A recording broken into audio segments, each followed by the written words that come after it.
validation, now I validate myself. Building inner strength, putting doubt up on the shelf. No more unnecessary drama, no more wasted time. Climbing higher constantly, making my own climb. Standing on higher ground, where excellence is found. My potential knows no bounds. Raising the bar, breaking ground. My network is my net worth. Choose your company wise. Surround yourself with eagles, not with sheep in disguise. Every interaction is a reflection of my brand. Quality over quantity, that's my personal command. Standing on higher ground, where excellence is found. My potential knows no bounds. Raising the bar, breaking ground. Whoa, I'm not just living, I'm manifesting my vision. Cutting through limitations with surgical precision. My expectations are my compass, my respect is my shield. To mediocrity and chaos, I will never yield.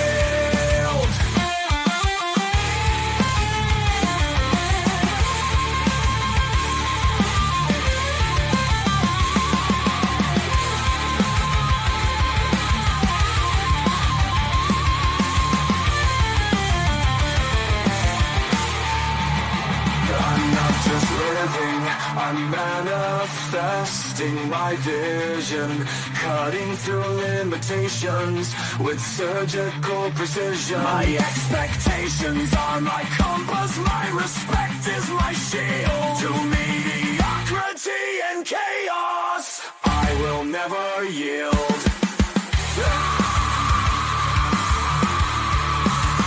Standing on higher ground, where excellence is found. My potential knows no bounds. Raising the bar, breaking ground.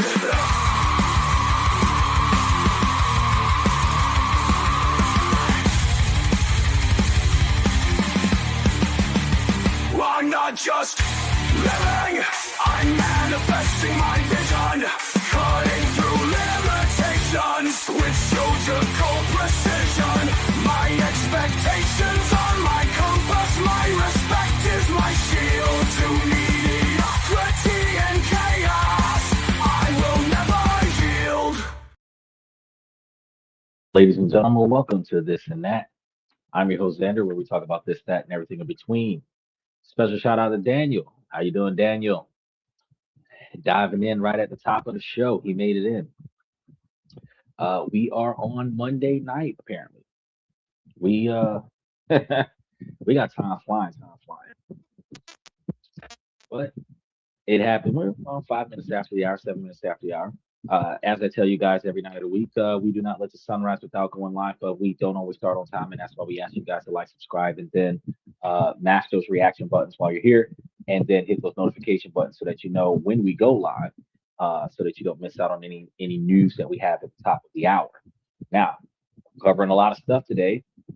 I know that I just heard a press conference with Trump where they were discussing the negotiations, specifically because negotiations are still negotiating and they have not gotten to a resolution on it. And they're coming to the end of their negotiation period. Now, they were supposed to do like a 60-day ceasefire, which is July and August, right? Or part of June, part of July, part of August. So sometime between the middle of August and the beginning of September, they don't have a resolution. Like the conflict starts back up again, right? Because they did a memorandum, right? Well, an MOU, which is like an IOU, but it was a memorandum is what they signed to pause the conflict. They didn't actually stop the conflict, right? So I heard about that. Today we're going to be talking about a lot of things. Today we're going to be discussing the nuclear power. We're going to be discussing the firearms situation, and we're going to be discussing the housing situation, the change that they're making with that. So we got a lot of stuff for you guys. So make sure that you guys hang out and then recognize that we're live 7 nights a week. And we have a different topic every night of the week. We have questions and comments from the fans on Sundays, Monday, Tuesday, and let's just shout out to Unc Andy. What's going on, Andy? Um, Monday, Tuesday, and Wednesdays like business and politics. Where on Monday we talk about how politics negatively impacts your ability to make, save, and invest money. Tuesdays we talk about different ways to make money, save money, and invest money. Wednesdays we talk about different countries around the world that we could potentially live in and make money. And then Thursday, Friday, Saturday, we give you guys information about personal development, personal improvement, socialization, negotiations, relationship topics, building your brand, raises, promotions, retirement, forced retirement, severance packages, termination, and building a 30-year plan. One of the things that I was telling the guys yesterday is like the things that we did not learn when we were growing up are the things that you need to learn as you come to the show because I'm giving you guys information not only that your financial advisor wouldn't give you, I'm giving information that your attorney wouldn't give you. I'm giving you stuff that's not being taught in schools. I'm giving you stuff that's not being taught in college that you guys are like, holy shit. And this is common knowledge, but this knowledge is not all too common because we tunnel vision and we either look for entertainment or we're overwhelmed with algorithms and social media platforms only feeding us similar information like rage bait stuff or something to that effect. They don't actually take the stuff that directly impacts or indirectly impacts your ability to succeed, show you what's going on, show you how to navigate around it, and then start exploring new ways to be successful so that we can no longer be in a position where we're destitute, blaming an entity that doesn't know that we exist for the fact that we're suffering. We're suffering from the decisions that we make that we don't make changes on. And that's one of the things I want to do is make changes, right? Now, Andy says, you were right about the silver equalizing. I did say so I called it when it was happening. I called it when it was happening. Um, it was going up, and I said that it was going up primarily because it was cheaper than gold and oil was out of control. And I said that when they stopped blowing each other up, that silver was going to go back down to close to 50 something dollars a piece. Might be a little higher, might be closer to $60 a piece, as it was when it was climbing in December because it had a huge spike and then it had a dip and then it had another spike when they started blowing everything up and it was like $77 a share and this, that, and the third, or $77 an ounce. And you know, I expected it to drop. And it's been about 2 or 3 weeks since they had the MOU. I haven't checked gold and silver recently, but I expect it to have gone down $15 or $20 a share or $15 or $20 an ounce since they stopped blowing each other up. Because as the market starts stabilizing and oil starts flowing again, the market is going to stop being as volatile, and um, people are not going to have all of their money safe haven in gold and silver. And I said that it was gonna stable out, it was gonna stabilize out and go back to its normal values. I was calling it an unnatural growth because it's supposed to be around about 10% of the price of gold, 101, right? And when it is at 70 something dollars a share and gold is at like 4,000, close to 4,000, 4,500, it is not 10% the price of gold. So in that dynamic, one or two things is happening. Either gold is starting to be reevaluated or it's just unhealthily inflated, uh, primarily because I've been telling people like, gold and silver have the same demand, but silver's cheaper. So when silver matches gold in the demand market and gets reevaluated, because silver's actually used more than gold in manufacturing, gold is just held by the people in the world, and silver's byproduct. So the fact is that I kind of figure that eventually silver and gold are going to be the same value or really close to one another. But until then, when it's less than, or not less than, when it's less than 10% or more than 10%. How do I phrase that? When gold starts getting closer to silver in value, where the gap closes, that's not normal in the last like 15, 20 years. And the silver's going to bounce back and go back to being closer to 10% of silver's going to be like 10% of gold. So we're going to be talking about that stuff. Either we talked about that like 2 weeks ago. Uh, you have serious finger on the pulse. Those glasses give good vibes. I appreciate that, man. Look, I think outside of the box. I'm not looking at what other people are looking at. I'm looking at statistics, logic, and reason, and I typically come from uniformity. So the way this ends up working is um, we will look at something from a one-sided perspective, which is what like a politician might look at it, and then those guys will have you thinking, "Hey, it's going to work like this," and then another politician from the other side will say, "Hey, it's going to work like this." When you come from a universal perspective and you look at the situation like, "Well, hold on, trends." Let's start with trends and then work on external influences. And when we start looking at that, then we're like, wait, hold on, this trend stopped happening when this external influence happened. So logic dictates when that external influence is removed from the equation, the trend will go back to normal. Now, that takes all other psychological and political jargon out of the mix. That takes everything else out of the fold. No left wing, no right wing, no guy in the middle kind of situation out of the mix, and just scientifically speaking, if it had a steady pace in December, shit started happening. People started moving their money early. Trump went to war. Shit was spiking. When the war stopped, it'll go back to the way it was back in December.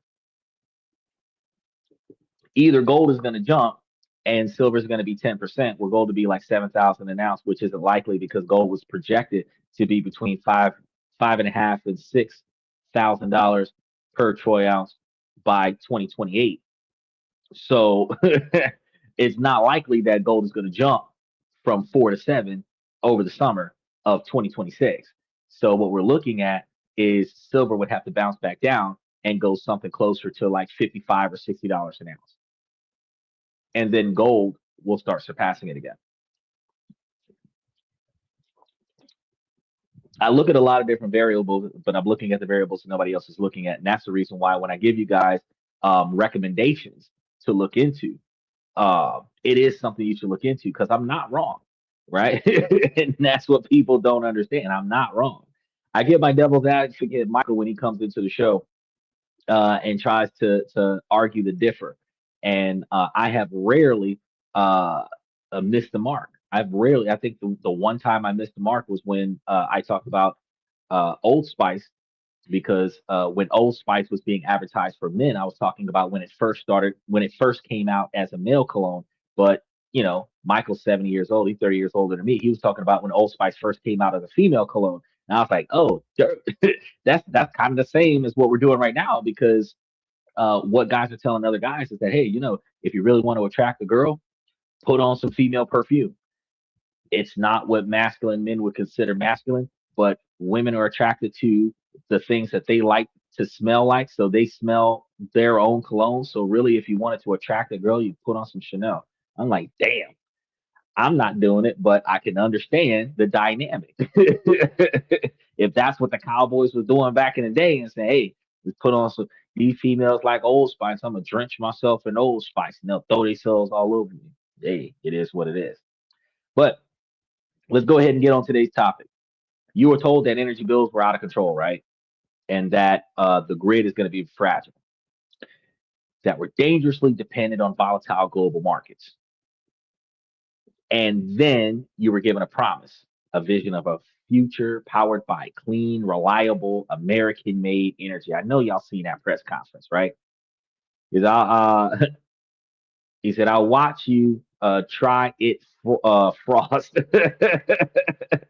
Oh, forced. Oh, I don't know. I'm not about to force Gump that situation. I'm not about to get out there and start throwing on. Because first of all, why am I going to waste all that money on? Oh, you. Oh, you'll watch me try it first. Oh, shit. No, I'm not gonna. I'm not. I don't see myself throwing on female cologne and see if I'm gonna pull up no females.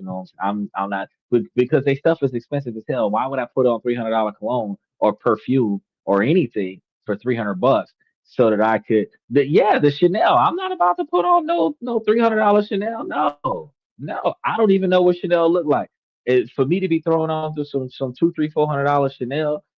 First and foremost, we've already covered a show about branding and how stuff is overpriced just because of the brand name. I I would already be going against my own better judgment by buying a brand name just for the brand name. But if the that particular scent is what all the chicks are after, if I was going to waste money on that particular scent so that I could smell like that when I pass by these females and then had a female coming and talking to me because I smell like a female,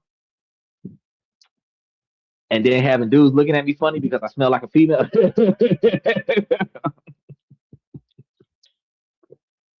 When you can find your own, you can find your own because like Draca Noir is like $20, and you can mix some Draca Noir and some Old Spice, and you can find Old Spice for $18, and you can mix Draca Noir and Old Spice together, and not have to spend money on Chanel and have the females turning their heads anyway, right? That's a upscale low value a low value costing product, the Draca Noir, and you can get the Draca Essence as well, and mix the three of them, and they won't even be able to identify what you're wearing because females don't know what Old Spice smell like, especially the young ones. The ones that are in their 20s is gonna say that's what their grandpa smell like. Well, no, actually, those that are they in their 30s right now would say that that's what their grandpa smell like. But the ones that are in their 20s, they don't know what Old Spice smell like.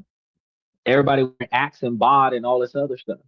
So when you jump on some of the original, not all the special fragrances, the original Old Spice, some Draca Noir, some Draca Essence, mix and match, and put them in different areas too. Put them in different areas where different parts of your body smell like different parts of the cologne. Guaranteed. They be like, damn, what's he smell like? I've done this experiment back in college. It works, and the scent, it gets there before you do, and it lingers after you're gone. So like bloodhounds, these females can follow the scent to where you are. It does work. I just haven't tried it with female cologne. I don't want to waste the money on that. But when we were talking about the vision of nuclear renaissance, it has a broad support, and it is a key part of the energy platform for political figures like Donald Trump, who championed a massive expansion of nuclear power as of recent. The goal is powerful and simple: energy independence, and for you, stable, affordable electricity. So it's a future that we're new, and and I'm gonna have to be honest with you. They have to fire up these reactors, secure some grids, and then free us from the wild price swings of fossil fuels. Think about some of the northern states right now that are paying a 25% tax on their electric bill because we're getting power from Canada. Shit like that.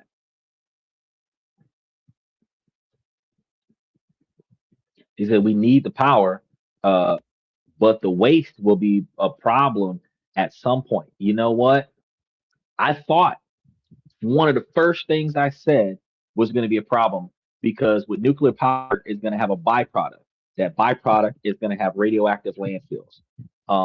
With the runoff from the nuclear power plant, because if you were to try to cool a nuclear reactor with water, you have two things that's going to happen. You're going to have radiation in the water as it runs off of the power plant, but then you're also going to have radioactive steam, which goes into the atmosphere near the area. So my biggest concern was how the neighborhood near the reactor would be. unless you're going to put the reactor in a place like Wyoming where there's nothing there but missile silos. But if you put a reactor in a place like New York, or if you put a reactor in a place like Los Angeles, like how would that negatively impact? Because we don't have nuclear reactors all over the place. It's not like Springfield with the Simpsons. We don't have a nuclear power plant in every city. You know what I mean? So if they're building them, where are they going to put them? Texas, Arizona, Nevada, in the desert somewhere. But here's the other part. You're concerned about the eventual waste problem, which I agree, it will be a problem. But I also understand is that what we do with a lot of the waste that we collect before it actually damages our lands is we put it onto barrels and put those barrels on shipping containers or ship those barrels of waste to other countries and dump it in other countries for a price that the other country can't say no to. We covered that on the show when we talked about the plastic fuel. I'm telling y'all, we be putting stuff together. But there's going to be a hidden timeline that the official announcements don't mention because he's like nuclear reactor. And you think it's going to happen now because he said it today that it's going to happen in a couple weeks. A reality buried in financial reports and construction delays is when it's actually going to start. They didn't talk about that part. It shows why even this nuclear boom hypothetically begins now, but your household won't feel financial relief for at least a decade, 10 years at least. In fact, for the first few years, this grand plan might even make your bills go up before they start going down. And this isn't about whether nuclear power is good or bad. You know, this is a story about money, your money, my money, our money. And to understand what's about to happen, you need to look past the political promises and follow the brutal, expensive, and incredibly slow path every new nuclear power plant walks. And this is the hidden truth behind the nuclear promises. And I'm going to get to why in just a minute. He says the micro reactors need some strict oversight. They are so new. Yeah, and that's going to be the delay in the construction, which is going to delay the performance and actually going to contribute to the higher cost in the beginning because the nuclear power plant's development is going to be pushed out. The cost of it is going to be pushed out on the beneficiaries of the power. So, just like overpricing a Tesla Cybertruck, overpricing the electricity that comes out of the plant when it first starts producing power is going to have people that are receiving power from that power plant have a spike in their power bill. That's just one of the things we're going to be expecting. Now, to understand the forces behind the new push in nuclear power, you have to understand the problems that it's trying to solve. And those problems are very real. So we're not sitting over here talking about space age stuff. We're going to be talking about nuclear power, Second Amendment firearms for felons, and the housing market. Y'all got to pay attention now. Make sure y'all like, subscribe, and match those reaction buttons as we get through this. He said, the crocodiles love the nuclear power plants, warm water during the winter. Right. But then, like the Simpsons, you're going to have a crocodile with 5 eyes.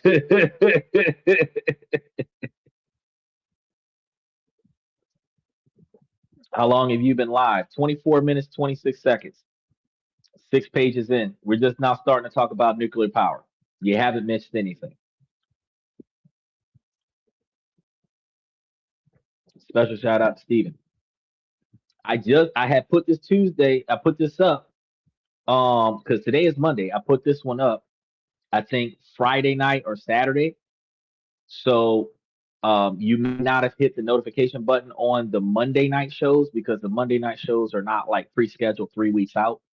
The Tuesday night shows are not always scheduled 3 weeks out. Some of them are, but the Monday night shows are like the weekend before Monday, specifically because I want to be up to date with the stuff that we're talking about as it impacts your ability to function right now. So some of the times you might have hit the notification button for all of the shows that were printed last Monday, but this show wasn't available that day when you hit those notification buttons. So it got posted after that.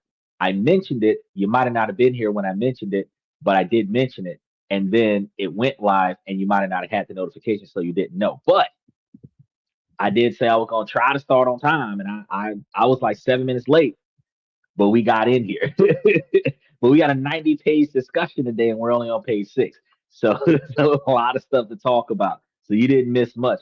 We just touched the tip of the iceberg about how nuclear power might increase your bill before your bill starts going down. Is that 14-foot crocodile swimming around? Oh yeah, 14 foot. You're thinking about 14-foot crocodile. Imagine a 14-foot crocodile with 8 legs and 12 eyes. We talk about nuclear reactors. But think about this though. You're gonna feel it every time you open your utility bill. When I opened my utility bill one time last month, matter of fact, opened the utility bill one time. I had a utility bill that was $47 during the war. After the war, utility bill was 200 and no 300 and 35 or 235, 235. That's what it was, 235, almost 300. I was like, holy shit! To go from 47 to 235 in 30 days, like bullshit for the exact same quantity of stuff that I'm doing. I was pissed. Natural gas, which generates the largest share of America's electricity, is notoriously volatile, which that's what I got here, natural gas. He says, my alerts just quit working. I unsubscribe and resubscribe. Okay, so what you actually have to do is go to your um, YouTube app and update your YouTube app. That's what you have to do. Unsubscribing and resubscribing to my channel inside of the platform is not the reason why you're not getting the notifications from the app. You have to uh, uninstall the app and then reinstall the app or update the app. And then you also have to check the push notifications on the app and have it selected to notify you of of like everything that happens. But the problem with that is that YouTube is going to send you ad notifications for everybody you subscribe to, everything they think that you're interested in, and then my show. So you'll be getting a shit ton of annoying messages from YouTube just to know that sometime between 11:20 Eastern Standard Time and 11:45 Eastern Standard Time, the show's going to go live. Every night of the week, the show's going to go live. Unless something happens to me, then it's going to be super late. And then YouTube keeps updating its software. So a lot of the time, some functions don't work. I can't control any of that. But the best way to go, which is why you start seeing me booking shows all the way into September right now. We're in July. I've got shows scheduled for September right now so that you guys know when they're coming. He says YouTube has bugs, possibly the live by your channel icon was not showing today, but it's showing. I was looking at it. Both the long form and the short both are showing live some of the times on some people's phone. You got an iPhone and your iPhone isn't a newer iPhone, so it might actually be your phone that is the problem because you had a sound problem coming from the same device. I have found out, which I have not covered it on the show yet. They have upgraded the firmware of a lot of the devices, and because of the new release that's happening with Samsung and iPhone, that phones that were created before 2023 are not going to be supported on the network. While they might still work, they're not going to work as well as they're supposed to, and they're not going to be getting any more updates. They're going to basically become paperweights as they phase out of the system. I've already had one phone phase out, and I had to buy another phone so that I could have a backup phone when the apps that are on the first phone didn't work. Luckily for me, I got an S23, and that's the last generation of Samsung that is supporting the new network. So a 22 is not supported on the new network. So that means that if you want to get better reactions to the apps and stuff to that effect that you're using, you're probably going to have to upgrade your phone to at least if you're using iPhone, like an Android 15, or an Android, if you want it to last for a few years. But if you want to get the last generation of phone, you might want to get you an Android 14. You know, but I would recommend that you switch over to Samsung, and Samsung 23 is the last generation of it, the oldest phone that you can get. So I would recommend that you get a 24 or a 25. That way you have a few years. And special shout out to OG Kicks. He said that red live was not shown on your channel picture when you are live. Click on it and go to the live. Right. Okay. So I'll look into this. I've got, it's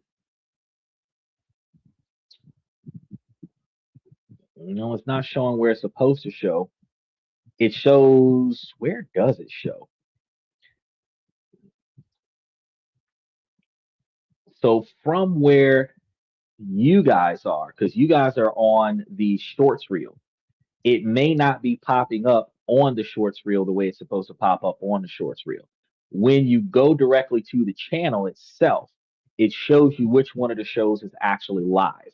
But if you're scrolling through all of the plethora of things that YouTube's got going on, it doesn't necessarily show you that I am specifically live. It's supposed to have a little circle, and then in that circle is supposed to be a red circle, and then they're supposed to have like a little square that says live, and that doesn't always show up. It at best has a little red dot there, which I think is extremely disrespectful. But um, that's kind of a failure that makes it hard for be seen.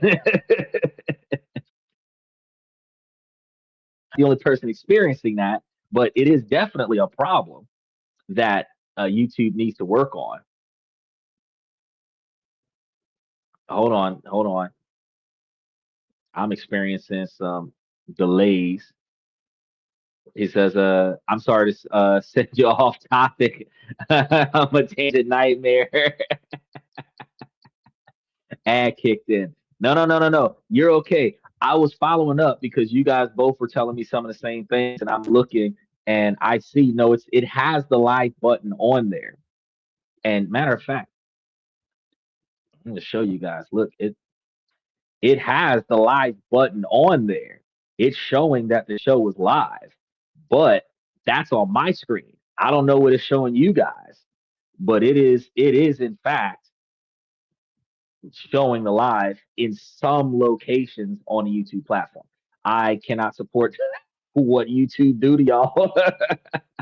I can tell y'all that after the show, I put up all the information that y'all need to be successful so that anything that you thought you might have would have missed gets put into the membership so that you guys can follow up on it later. Now, we had a crisis overseas, a cold snap, uh, pipeline disruptions can make the prices spike, and those costs are always passed directly onto you when we're talking about the volatility of fossil fuels and everything to that effect. Our grid is also creaking under the strain of extreme weather and skyrocketing demands, right? And people don't think about that either.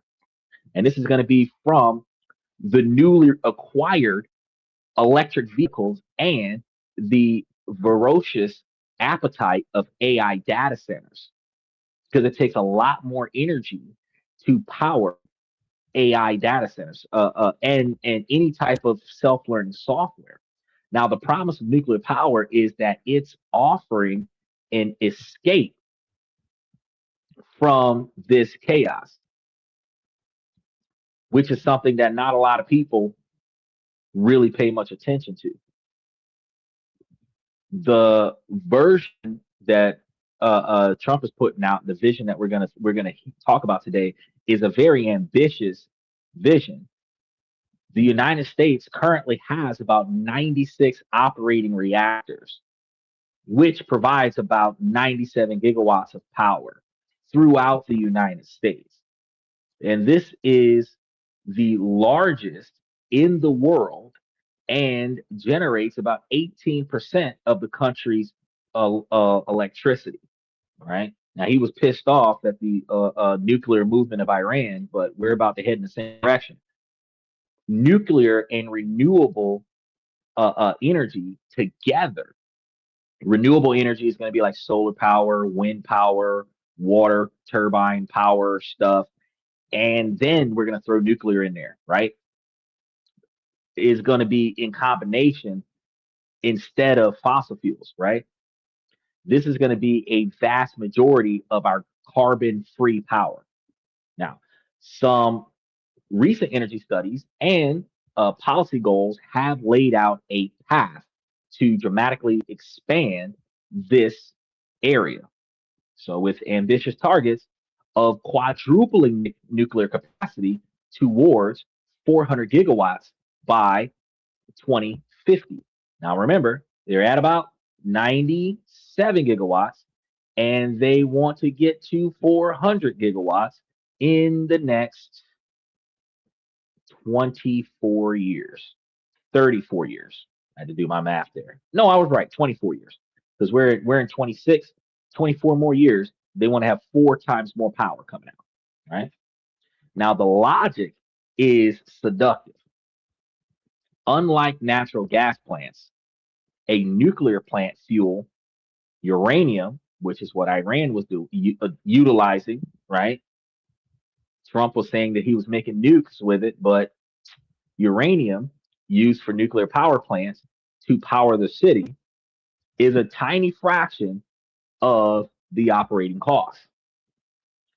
Once built and paid for, probably by us, it can generate immense amounts of power at a stable price for 60, 70, or even 80 years for one plant. And it runs 24 hours a day, 7 days a week, rain or shine, providing the kind of solid baseload power a modern economy desperately needs, which is kind of equivalent to if he would have put the solar panels all along the wall, all along the south side of America, we would have had enough solar power to power south of the United States. All of the southern states would have got really good power boost. The bottom half of California, all of Texas, Louisiana, Alabama, Mississippi, Florida, all of it would have been like good. Nevada, probably even Arkansas would have all been good if they would have put solar panels all along that big stretch of wall that they put up there, right? And you can even see tangible signs of the renewables focus, right? Get into that in a second. There's Michael. He says, breaking news, UFO lands on White House lawn bringing new power technology.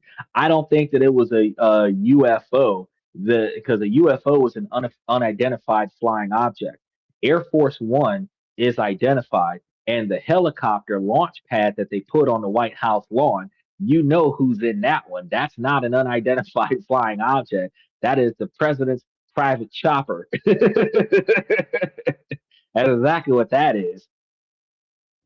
Talking about we're landing in the grass, and the grass when it rains, the grass is slippery, and then the helicopter misses its mark, and then you get your boots wet. No, he wanted a fucking helipad for the White House, so he put one on the White House lawn.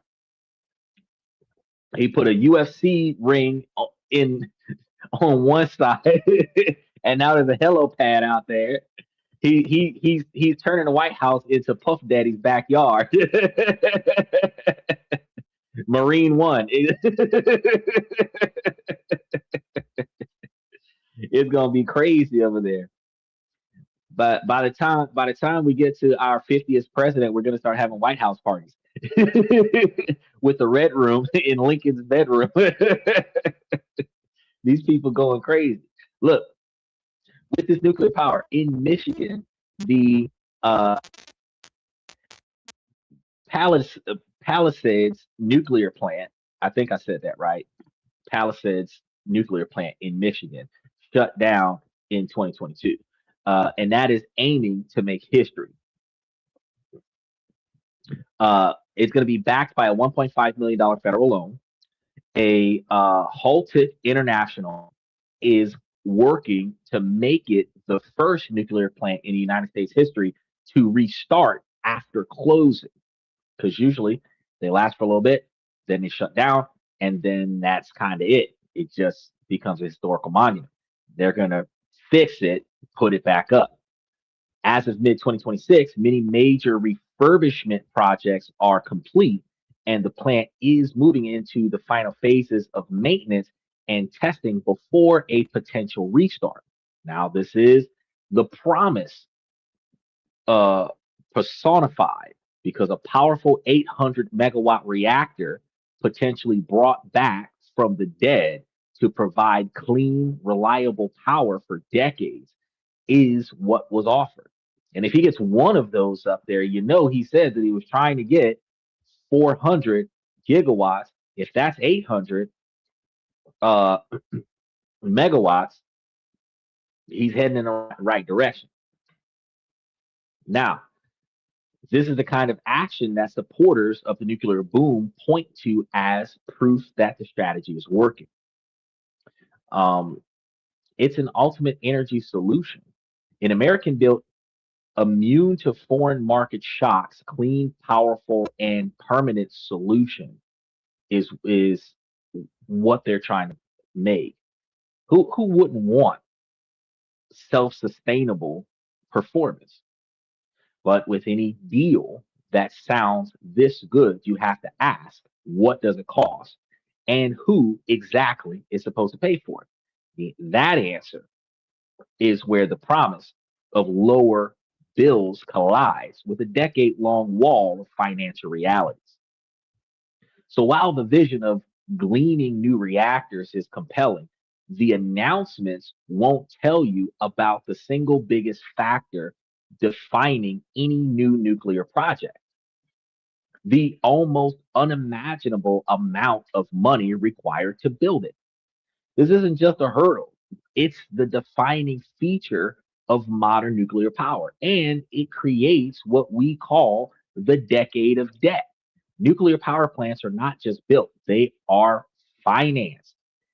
And they are, by a staggering margin, some of the most expensive things human beings know how to build, next to a Rolls Royce supercar or a Hellcat that'll get you license suspended in one trip. So let's talk about that plant. What's it called? Vogtle in Georgia. I think I said that right. It's two newest reactors. Now, this one came online. You had two of them. One came online in 2023. The other one came online in 2024. And they are the first new reactors built from scratch in the United States in over a generation. Now, when the projects were approved, the cost was pegged at around $14 billion. By the time they were finished, the total cost had more than doubled, soaring to over $30 billion. Some analysts, which include all financing, put the final price tag at a staggering $36.8 billion. Right? That cost overrun in the tens of billions of dollars. And this isn't just American problems. Look at the United Kingdom's, what do they call that? Hinkley Point C, right? When it was greenlit in 2016, its cost was estimated at like 18 billion euros. As of 2026, the project is exploding to around 35 billion euros in 2015 prices, right? That is crazy. Once you adjust for inflation, some estimates suggest that the final bill could be as high as 48 billion euros from an original 18 billion euro estimate. So why are the costs so high? These are precision engineered fortresses requiring millions of cubic yards of specialized concrete, tens of thousands of tons of reinforced steel and hundreds of miles of piping and cable, all built to an incredible standard of what we believe to be safety. But the shocking cost of materials and labor is only half of the story. The real killer is going to be the cost of the money itself. Mind blowing amounts of money. And you would have never known had you not come to the show that they were throwing money around like that.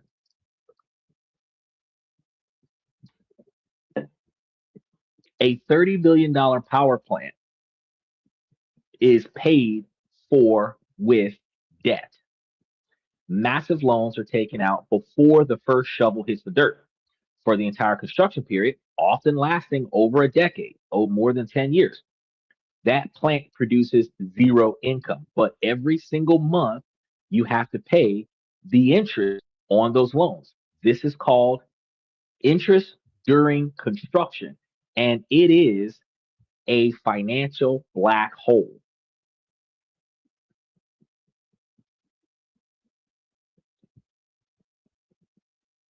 It says $36.8 billion. That plant will never open, just like the Sapso nuclear power plant in Washington State. Oh, but see, that's what we're talking about. The fact is that they're supposed to be bringing all of these plants back and putting an initiative into getting them built up and getting them released. If he can spend $600 billion on a fucking wall, he can spend $38 billion on a power plant. We're giving money away by wasteful spending. They're going to utilize it to build something with it. When the Vauxhall project was delayed, it wasn't just the cost of idle construction workers, it was the interest clock ticking away on billions of dollars of borrowed money. So every delay meant millions more in interest, which gets added to the total loan balance, making the next interest payment even larger. At Vauxhall, these financing costs added billions to the final bill. And this brings us to the most critical part of the scenario. You, how this impacts you, the customer, who pays for this decade of debt. We do. You do, I do, Michael Steven. Special shout out to FX Trader. He's paying for it too. Yeah, we get bit by it. He says it sounds like the financial black hole of the California high-speed train. Yeah, actually, it's exactly like that, but worse because it's just getting started. The fact that they're on this financial black hole initiative for the next 24 years, where we're not going to start seeing financial relief on it for the next 25 or 27 years. I would have likely been doing this show for 30 years before I can effectively tell you that we're experiencing better electric bills in like 2055, right? And whoever the fuck the president is at that time, people are going to be saying, oh, such and such president. And I'm going to be the one person without the manga hat saying, nope, Donald Trump did that 25 years ago. He says the interest alone, like being upside down on a car loan. No, sir. Worse. It's like being upside down on an apartment complex loan. It's like being upside down on Drake's $448 million house. A car loan ain't that bad. A car loan is like, one or two late payments, but that fucker's still usable. Like try try building a mansion, borrowing against the after repair value on the mansion, and then having construction halts, not being able to sell it, not being able to rent it out, not be able to turn a profit. At least you can turn a profit off the car. You can do Uber and Lyft with the car. You can't do shit with the nuclear power plant. Cost overrun, and it goes straight to us. BSRT, that's right.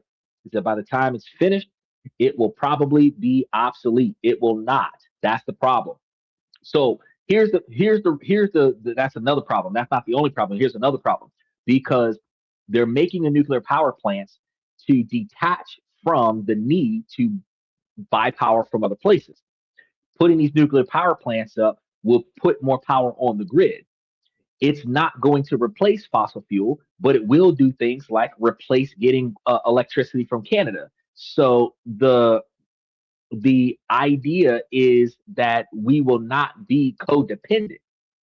We're not going to replace fossil fuel for power with nuclear power, but because again, right now, only 18% of the power that America uses is, re, I want to say, natural or renewable energy sources. So the nuclear power is included with solar, hydroponics, and all of the other ways, wind turbines, and all the other ways that we don't use fossil fuel. So that means that if only 18% is non-fossil fuel related, then the rest of our energy is fossil fuel related. In order for us to replace fossil fuels with nuclear power plants, we would have to have 50 times more productivity out of nuclear power plants. That would be a lot. So it's not going to be obsolete. It's going to become in more demand. The more effective they are with this, the more often they're going to put another one down. He said, Bay Area rapid transit. BART. Oh, because I was about like BSRT. I'm like, I remember Bart Simpson, but BSRT. Now that makes sense. The Bay Area Rapid Transport. Yeah. So in some states, utility regulations allow the company to pass on its cost plus a guaranteed profit, right? So for massive projects, some states even allow construction work in progress, which is CWIP charges.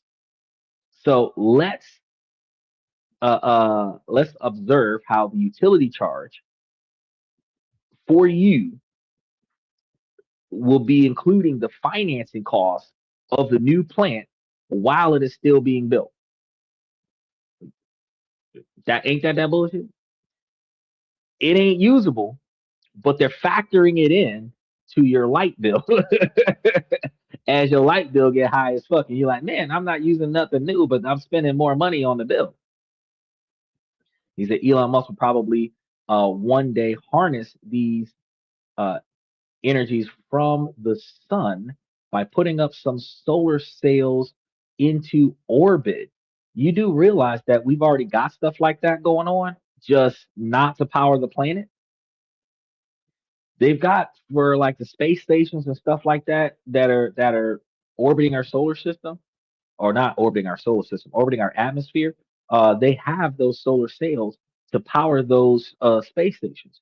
What Elon Musk is doing is trying to create uh, full facilities, hotels, full structures, and stuff like that in space, not necessarily on another planet, but like a full on living facility in space.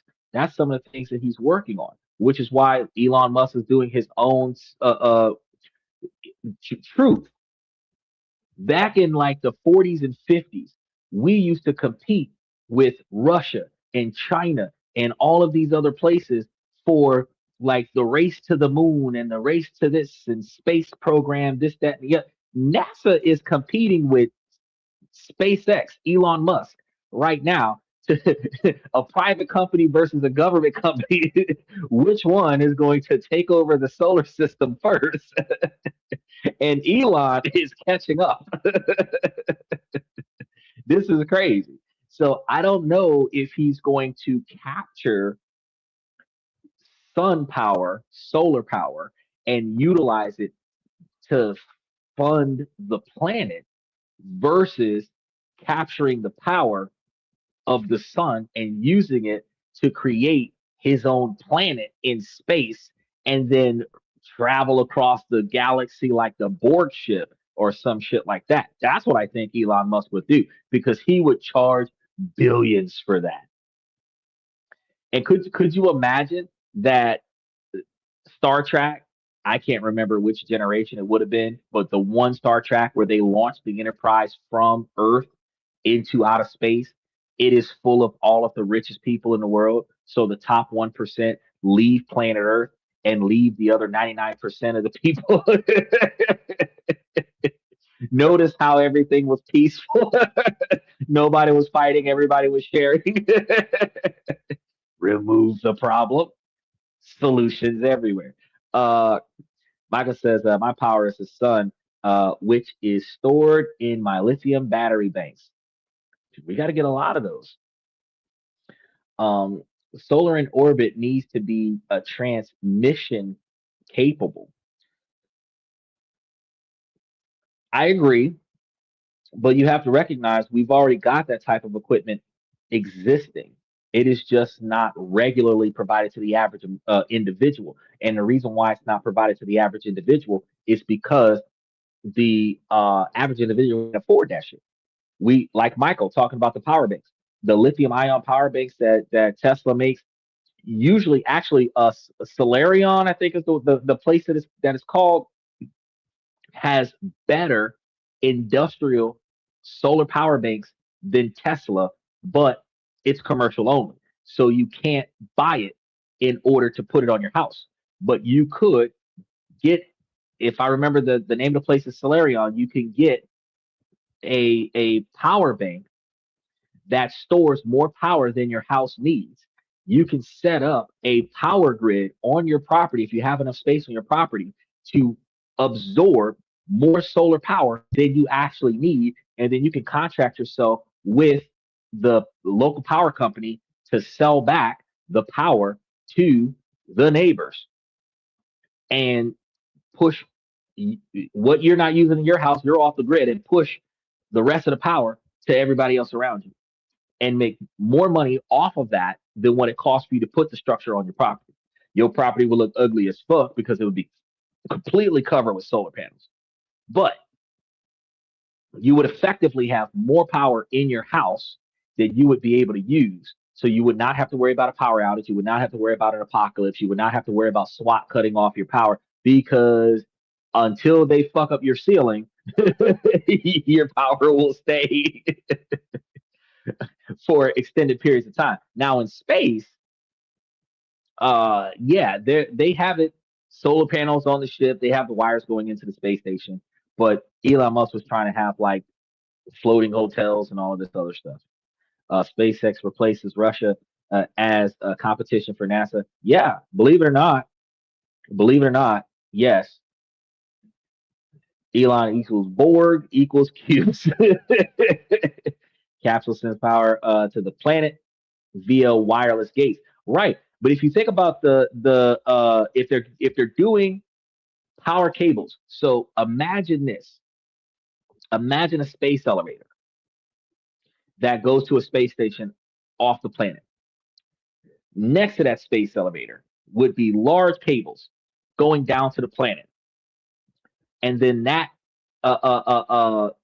set of cables would be connected to massive generators that would then push the power to wherever from that singular source. That's doable.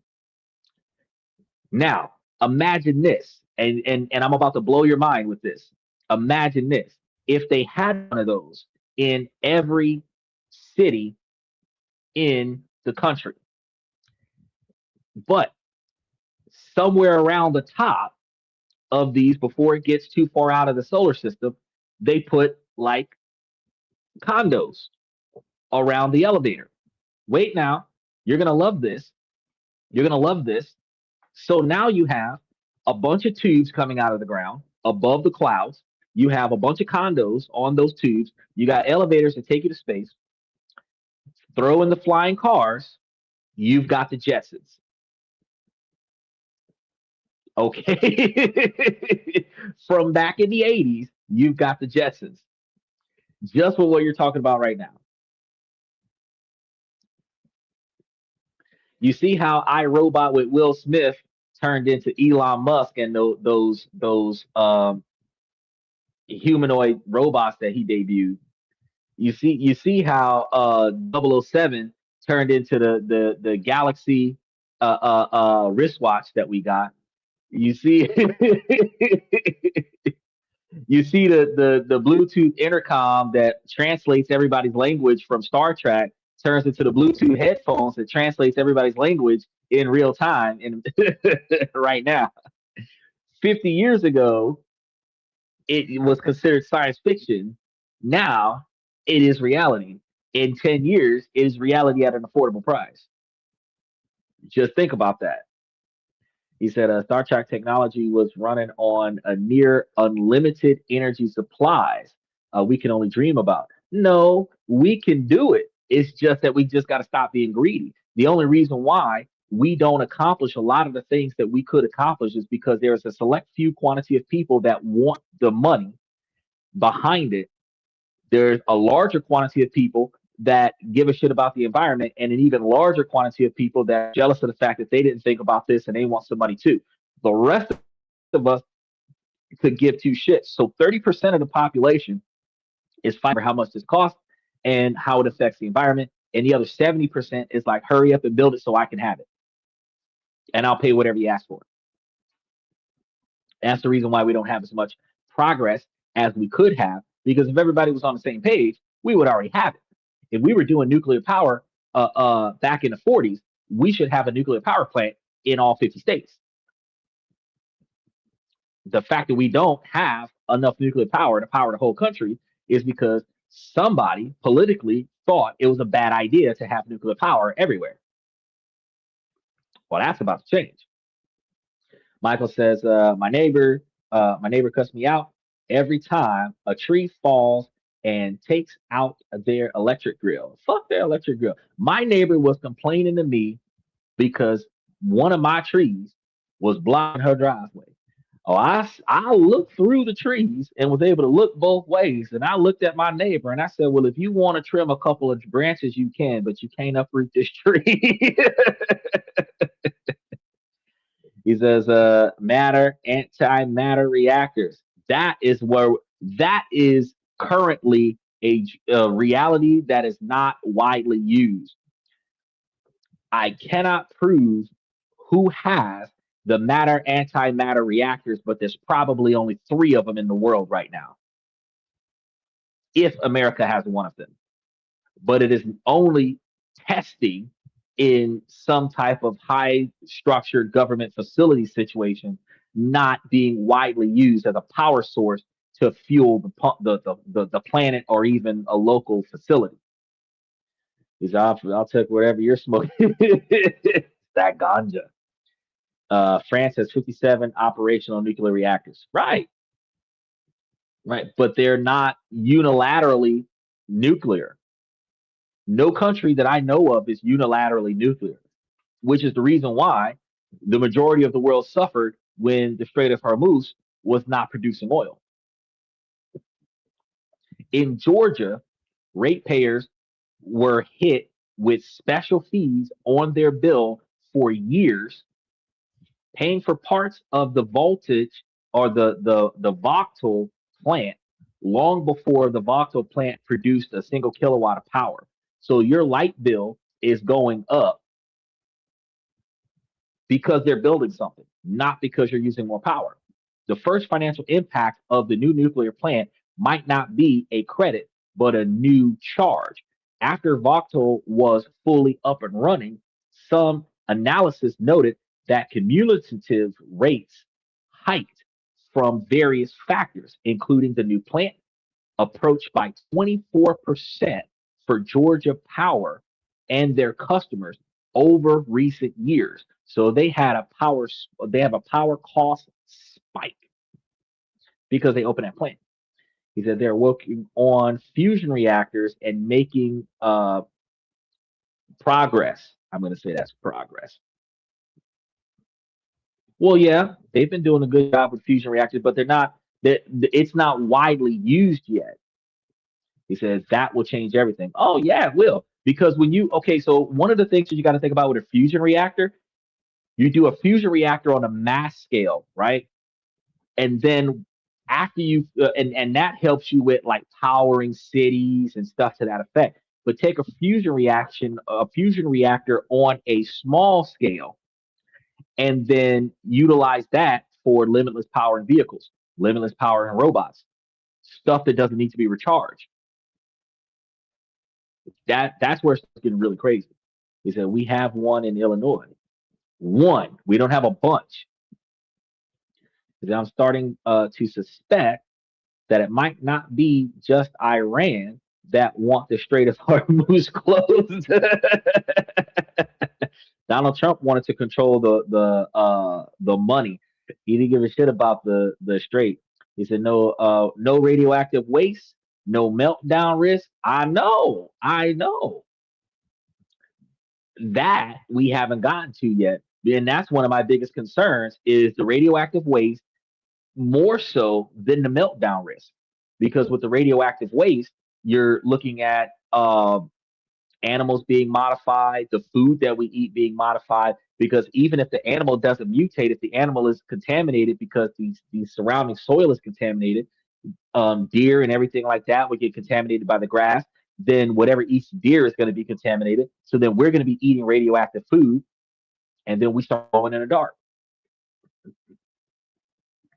So when you hear the promise of a nuclear boom, understand the decades of debt that you're going to be dealing with. So for the first 10 years, or in our situation, since they're supposed to be doing this for a 24-year project, for the next 24 to 35 years, a new nuclear project isn't a cheap power asset. It's a massive, ever expanding liability of concrete, steel, and compounding interest. And the regulators often allow utilities to pass the cost of building that mountain on to their customers. So the financial model is daunting. But let's assume that the money is secured. The next promise that you're going to hear is that we can now build these new reactors quickly and efficiently. And we've learned our lesson on that. We'll use a standardized design. We'll just copy and paste. And this is the myth of the copy and paste reactor. And it runs head first into the phenomenon that we call the first of a kind tax. Truth is, in nuclear construction, every plant is a first of a kind plant. Okay. And that tax is paid in time. The one currency a debt financed project can't afford. The idea behind standardizations is sound.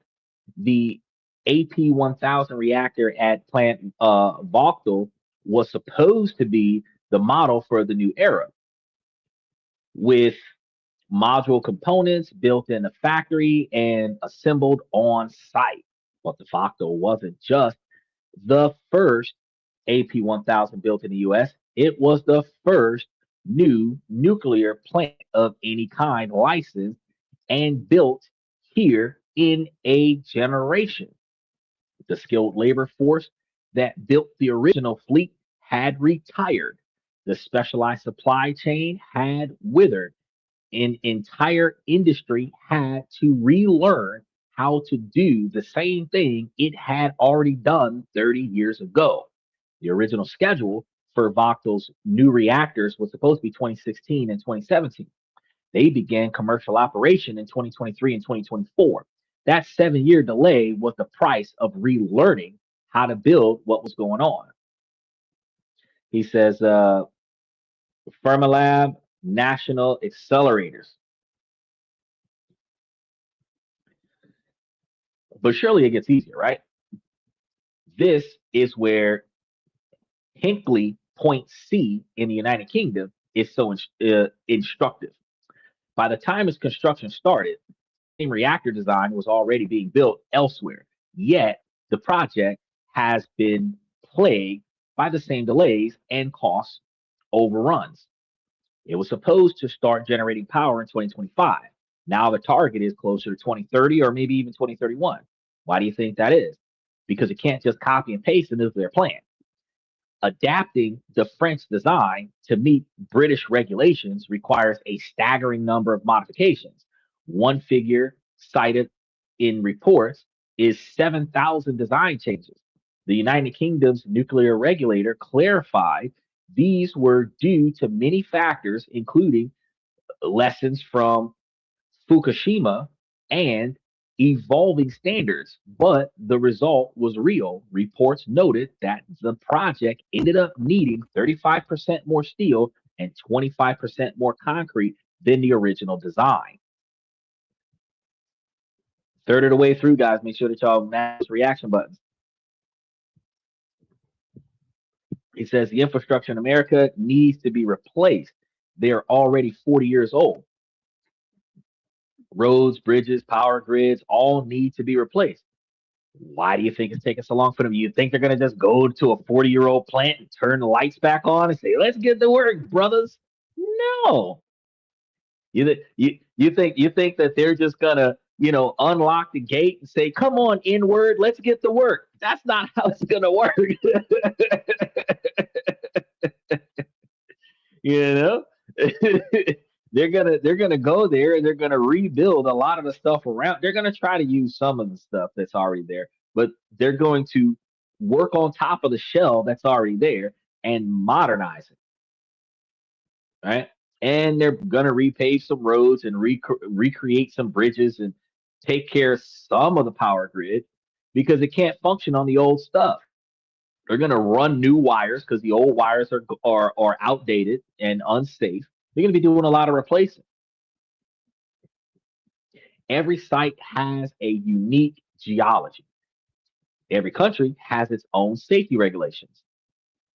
All of this leads to the first of a kind tax that will apply to new technologies as well. Small modular reactors, or SMRs, are the next great hope. But while the U.S. Nuclear Regulation Commission, NRCs, has already given design approvals to some SMRs, the first physical deployments will still face intense scrutiny. An agency whose primary mandate is safety, not speed, will ensure every new build is proven safe from the ground up. So for every new plant in this nuclear boom, the clock resets. The first in a new state, the first of a new design, the first by a new company, each will pay the first of a kind tax. And every month that it takes to overcome those hurdles, the interest clock on those multi-billion dollar loans just keeps ticking. He says the most important infrastructure that needs to quit being replaced is pizza into other buildings. Fuck yeah, bro. Stop putting Taco Bell and KFC together. Stop putting Pizza Hut in anything else. Pizza Hut should be a standalone delivery place. You could put Papa John's and Domino's together, but Domino's is, in my opinion, better than Papa John's. But you just stop merging stuff together. You know what I mean? He says, I'm tired of seeing pharmacies with that icon red roof and no good pizza but being served. Well, you know what the problem is there? When a new company buys a building, they don't put a lot of money into the exterior. They only put a lot of money into the interior. So if it used to be a Pizza Hut, but now it's a pharmacy, it's got the Pizza Hut red roof, but it doesn't look like a Pizza Hut. If you were to buy a old Chinese restaurant, it would have the Chinese restaurant exterior, but it might be like a Foot Locker or a Champs or something like that on the inside because they only care about redoing the inside. If the outside is in good condition, fuck it, I'm not gonna waste it. It looks good already. I don't have to do nothing to it. Just put a name on a billboard outside. Now, we've been through the debt, the delays, and the brutal economics of mega projects. It's a complex picture, and it's easy to see why these details get lost in headlines. So, if you're finding this breakdown valuable and you want to understand the real economics behind the world's biggest projects, take a moment to subscribe if you haven't done so. Hit those like buttons. Mash those reaction buttons. Make sure that you hit those notification buttons because we're going to get some deep stuff coming soon. It is the biggest way to make sure that you can keep digging into the past and getting past the surface of all the bullshit that everybody else is trying to teach you because I'm giving you the stuff to make you think, make you learn, make you grow and improve. So let's fast forward. Imagine we've overcome the first two hurdles. The debt has been endured, the delays have ended, a new gleaming nuclear power plant is finally built. It's humming away, generating massive steady flows of carbon free electricity. Your bill finally goes down, right? No. This is where the third hidden reality, the grid paradox. A power plant is useless if you can't get the electricity from where it is made to where it is needed. And in the United States, our system for moving power is the weakest link. Building a power plant is one mega project. Building the transmission to support it is another entirely separate mega project. And I just want to point out, I think it was Unc. Unc was the first person to say, "Hey, uh, you gotta have some connectors, bro. You can't just throw some shit out there and have like this awesome power absorbing facility and no way to get the power from the facility to the planet." When we were talking about putting those space satellites out there, if you put a nuclear power plant in the middle of freaking a Nevada desert somewhere, you still got to run the wires to the city in order for the city to get power. And building a power plant is not going to be the only thing that you got to do. For safety and security, large nuclear plants are almost always built in relatively remote areas. Your home, your office, and the data centers driving the new economy are not usually near those nuclear power plants. So the power has to travel often hundreds of miles across new large high voltage transmission lines. And we are speculatory about bad builds for those wires. We have exceptionally bad builds for those wires. Steven says it's got to be better than that expensive coal power in Virginia. Yes, in comparison to how much resources we waste with coal power, nuclear power will be cheaper. It's not going to be safer though, right? While yes, a coal power plant could potentially erupt if you shovel too much coal into it at one time. And the difference between them getting like lung issues versus getting cancer, the employees have a different type of kind of health risk. But I mean, we're shitty about okay, we all learn in school that matter cannot be created or destroyed, and energy is transferred. We also learned somewhere between biology class and chemistry class that there is a percentage of energy loss when transferring energy from one location to another through a conduit. Yet in America, we are the shittiest group of conduit creators where the majority of the energy is expelled in heat. And what do we do about that shit? Put a cooling system around it and let the energy go away. And just let it ride. Be like, fuck it. Exactly. Monster cables, high voltage transmission lines. Right. And we don't have it like that, but we need to. According to studies from the Department of Energy to modernize our grid and meet clean energy goals, the United States may need to build thousands of miles of new high voltage transmission lines every year. How many did we build in 2024? An estimated 888 miles. That is a tiny fraction of what we need. For comparison, in 2013, the United States built nearly 4,000 miles of new lines. But since then, that pace has collapsed. Why do you think that is? A transmission line has to snake its way across a political and legal minefield of state lines, multiple regulators, and private land, often triggering years of environmental studies and uh, eminent domain laws and lawsuits. A single transmission project can easily take a decade or more to plan, permit, and build. A whole decade, a whole 10 years, right? So look at the real world examples. Australia, building a massive hydro project called Snowy 2.0. To connect it to the city, they have to build another multi-billion dollar mega project, a transmission line called Human Lake, which is expected to take years. So you have a brand new nuclear plant ready to pump out cheap power, but it's like having a fire hose connected to a garden hose. The bottleneck isn't the power station, it's the grid.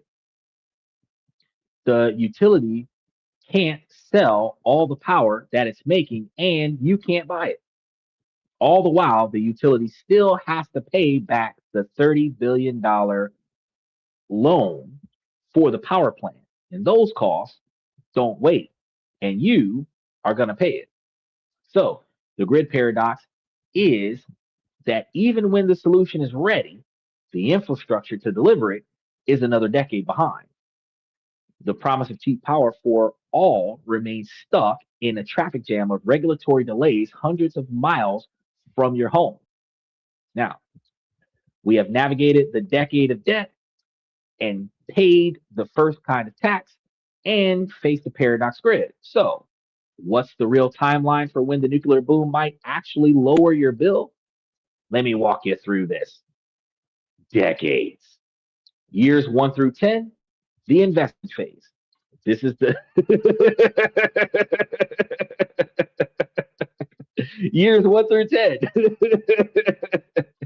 This is the decade of construction, delays, and debt. During this period, the only thing the nuclear plant produces is bills. Bills for concrete, steel, labor, most of all of the stuff that they're going to need, and interest, right? For people in utility service areas, this is the period of the highest risks for rate increases. This is when utilities go to state regulators and argues for special charges to help them pay for the financing costs. In the first decade, there is virtually no scenario where a new nuclear plant lowers widespread electric bills. Now, years 10 through 15, the break even battle. Sometimes after the 10-year mark, the first of these new reactors might finally come online. At the same time, perhaps a few new transmission lines are energized. This is the moment the promise is supposed to be fulfilled, but the economists are complicated. Uh, the plant is now producing power, which can displace more expensive electricity from natural gas. This puts downward pressure on wholesale prices. However, the utility now has a mortgage payment the size of a small country's GDP. Their primary goal is not to give you the cheapest power possible, it is to pay back the mountain of debt. So the downward pressure from cheap fuel is met with the upward pressure of enormous capital costs. So for you, the result is likely to be a wash or at best a modest decrease. Now, this is the phase of price stabilization, not price reduction, which is the exact same thing that we're experiencing right now with the oil prices going down and the gas prices staying high. Years 15 through 20, right? We're looking at decade two, a whole generation later, and going beyond the 20-year mark, the payoff phase. This is going to be the decades where the promise could finally come true after 15 or 20 years of operation. A significant portion of the initial loan has been paid down. The plant is running reliably and its operational costs are low and predictable.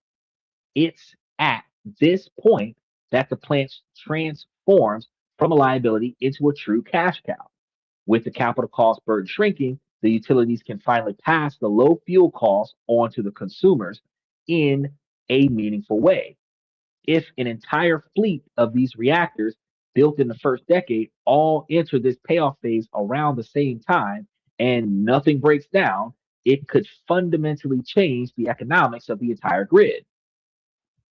But notice the timeline though. We're talking about, as I said earlier, 2040s and 2050s. We're in 2026. That is the true horizon for the promise of a significantly lower utility bills from the nuclear boom that's starting today. I don't know if Michael's going to be here to see it. It is a multi generational project. The push for nuclear boom is part of a much larger vision, one that also includes bold promises on personal security. A key part of this agenda is an effort to make it easier for law abiding citizens to carry some firearms for self defense. Flagship policy here is going to be the national concealed carry reciprocity. Now we're shifting from nuclear power, right, to guns. I told you guys, we got three parts. We're talking about guns now, and right after this, we're going straight into housing. Stay with me. Make sure you like and subscribe and mash those reaction buttons. As of mid 2026, this is a policy goal rather than an enacted federal law. It would require Congress to pass new legislation that would treat a concealed carry permit like a driver's license. A permit from one state would have to be legally recognized in all other states, not just some.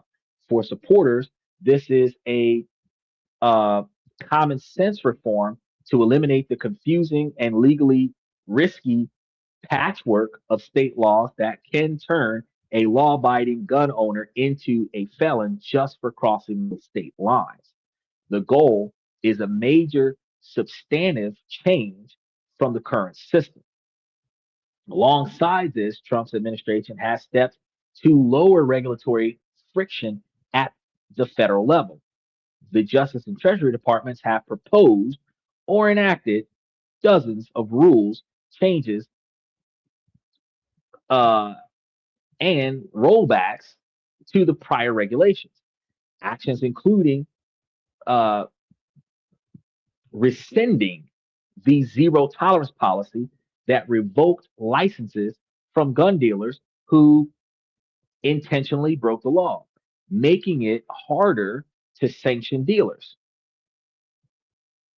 Other moves aim to shorten forms, ease restrictions on certain firearm accessories, and even revisit a nearly century old law that prohibits mailing handguns.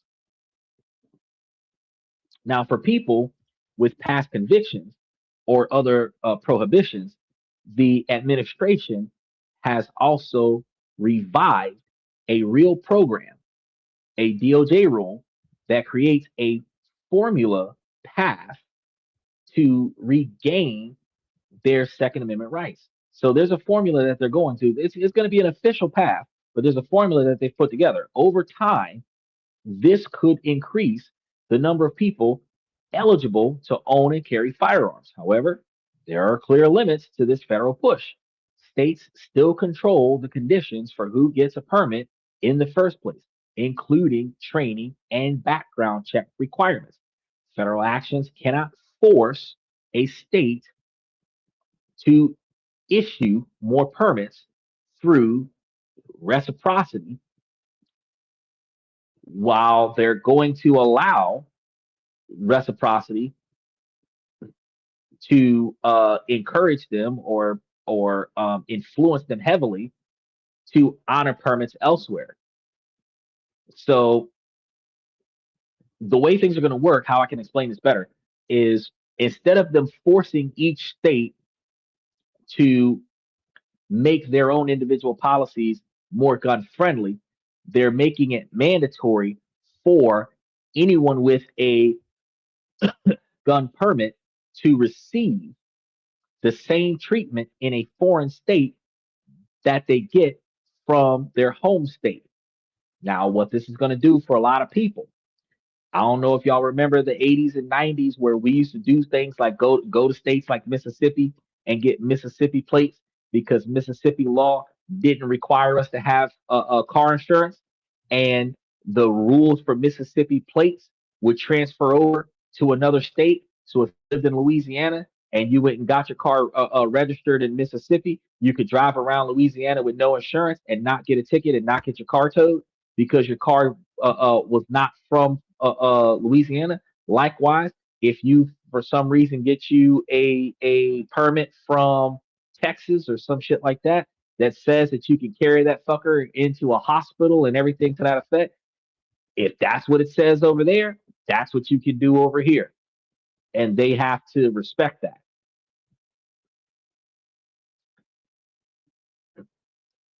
He says, Amazonian. Amazonian is lets people with felons do their thing. Um, yeah, so there is this expectation that certain felons, depending on what they are going to be allowed after a certain period of time after they serve their sentence to reapply for the ability to have firearms for self-defense and other such scenarios.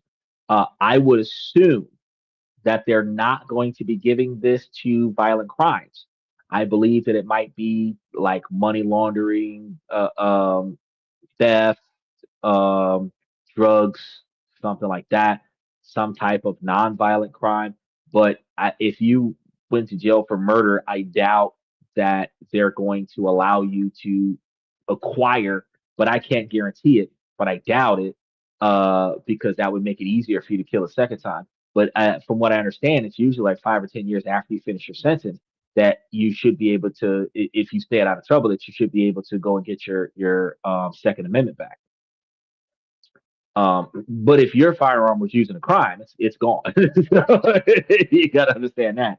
He says, I'm done autocorrecting. It's going nuts today. Arizona. Okay, so Arizona is letting people with felonies do their thing. Well, Texas said that everybody over the age of 18 is supposed to be able to have at least one in their household, and they made that a law. So many of these rollbacks are still in the rulemaking or public comment phase and face strong opposition from gun violence prevention groups where people swear up and down that guns kill people. And I'm like, every time my gun sits next to this show, and don't nobody die unless I pull the trigger. So you kind of can't put that on the gun. You have to put that on the person using the gun. But a lot we're in a Western culture where um, there's no accountability, no first person accountability. It's always displacement where we have to blame an external source for our actions. If I killed somebody, I get to blame the gun because the gun is a deadly weapon. But I was wielding the deadly weapon. So, because in that dynamic, cars kill people, knives kill people, use a pencil in the correct way, that kills people. But we don't have activists against that. How many babies have been run over by sports cars that were drag racing down the road? Do we take cars off the road because a single mother can be walking her baby across a crosswalk and get run over by a race car? No, we don't. We permanently suspend the license of the person who was driving the car. So, likewise, if you misappropriate a firearm, you should just do the same thing. But any changes that significantly expand gun access will be heavily litigated. Ultimately, how far making carry easier goes will depend on how the courts interpret the Second Amendment in light of these new federal policies. Now, beyond energy and security, y'all gonna love this part. There's a promise that touches every household, making housing affordable again. The Trump model. Donald Trump's administration has framed its approach around an executive order to lower housing costs and expand supply primarily by cutting red tape and regulatory barriers like certain zoning related fair housing rules. The idea is to rely on deregulation and market supply, not free or universal housing. That's what he was talking about in that press conference. When people soundbite what he said and put it up on social media, and then people are like, oh, Donald Trump's talking about giving everybody free housing. No, he made it clear that if we gave everybody free housing, nobody would do right by their money. We would the economy would crash, everything would be run down because since nobody's paying for the properties, the property owner would have to pay for the repairs. And since the property owner is not turning a profit, the property owner wouldn't repair the property. Then the property would become a slum. And then we would be complaining about slumlords, but because the landlord's not making any money. They're not even making enough money to fix the property, much less making enough money to turn a profit off of it if they do free housing everywhere, right? He said 100-year mortgage is coming soon. No, not the 100-year mortgage. Donald Trump is working on a 50-year mortgage right now. I talked about that a few months ago. Donald Trump is working on a 50-year mortgage right now. We have a 30-year mortgage that is put in place for the average American, and there is a 40-year mortgage that has been retracted to a 40-year emergency mortgage where a veteran would have to default on his original mortgage in order to qualify for the emergency mortgage, where they would push his house out 40 years and then drop the price from whatever the market rate is. And right now it's between 5 and 6% for veterans, but it's 6 or 7% for non-veterans, and bring it down to like 2.5%. And then you can pay off your house. But Donald Trump said, hey, standard across the board, everybody should get 50-year mortgage. And I covered a whole show about how, and this was a few months back, but I covered a whole show about how if it did, it would only take like $300 or $400 a month off of the total cost of your house. But if you overpaid the house, then you could pay it off sooner because you would not have so much front-loaded interest on the house. A 30-year mortgage on a $150,000 house would have you pay like $1,100 a month. Well, if you add another 20 years to that exact same property, instead of paying $1,100 a month, you might pay closer to $500 or $600 a month. But if you have the base level requirement of paying $500 or $600 a month on that property, and then you decide to continue paying the $1,100 a month anyway, instead you'd be putting way more money towards the principal, which would allow for you to not have to pay for the house over the course of 50 years. You might actually get the house paid off inside of 15 or 20 years because it is more money going towards the principal and less money going towards the interest. He said that's the exact next logical step on this madness. Oh yeah, well the 100-year mortgage would come after the 50-year mortgage. once they once they see how, because the insurance companies are going to love that, because you're going to be the average person in America who lives paycheck to paycheck is going to look at a 50-year mortgage with a smaller monthly payment, same 6% or 7% interest rates, but a smaller monthly payment. They're going to look at that 50-year mortgage and they're going to love it because they're still going to put the same percentage down to get the house, but they don't have to pay as much money per month for their mortgage as they do for their rent. Like I said, it's going to go down about $300 to $500 a month to do a 50-year mortgage for a property with the same price as a 30-year mortgage. So since you're saving almost $500 a month, if you had a $2,000 a month mortgage for a 30-year mortgage, you would have a $1,500 a month mortgage for a 30-year mortgage for the same $500,000 house, which is now a 4-bedroom house on the beach. Instead of paying $3,000 a month to rent that kind of house, you're paying $1,500 a month to buy that kind of house, which makes buying more effective than renting. It's just there's hidden fees behind ownership, like repairing the house, improving the yard, all of these other things that adds to the base level of expenses that you have, which ultimately makes home ownership more expensive than renting. But the benefit that you get from home ownership is the equity in the property that you can leverage for emergencies or investment opportunities. He says, Steven says, I hate autocorrect. It keeps changing what I'm saying. iPhone sucks. I've been saying iPhone sucks. Uh, I blame the phone, not the phone operator. Well, I think it's a good thing and a bad thing to do, but I think that you can go into, I'm trying to think about your phone settings and clear the cache on the memory of your phone on your text message app, and it will not remember all of the words that you normally type up, and then autocorrect will not function the way it's functioning. One of the things I tell people to text how you type and then talk how you text. No, I text how you talk and talk how you text. Meaning, if you speak proper English, you type proper English, and then autocorrect won't give you so many problems.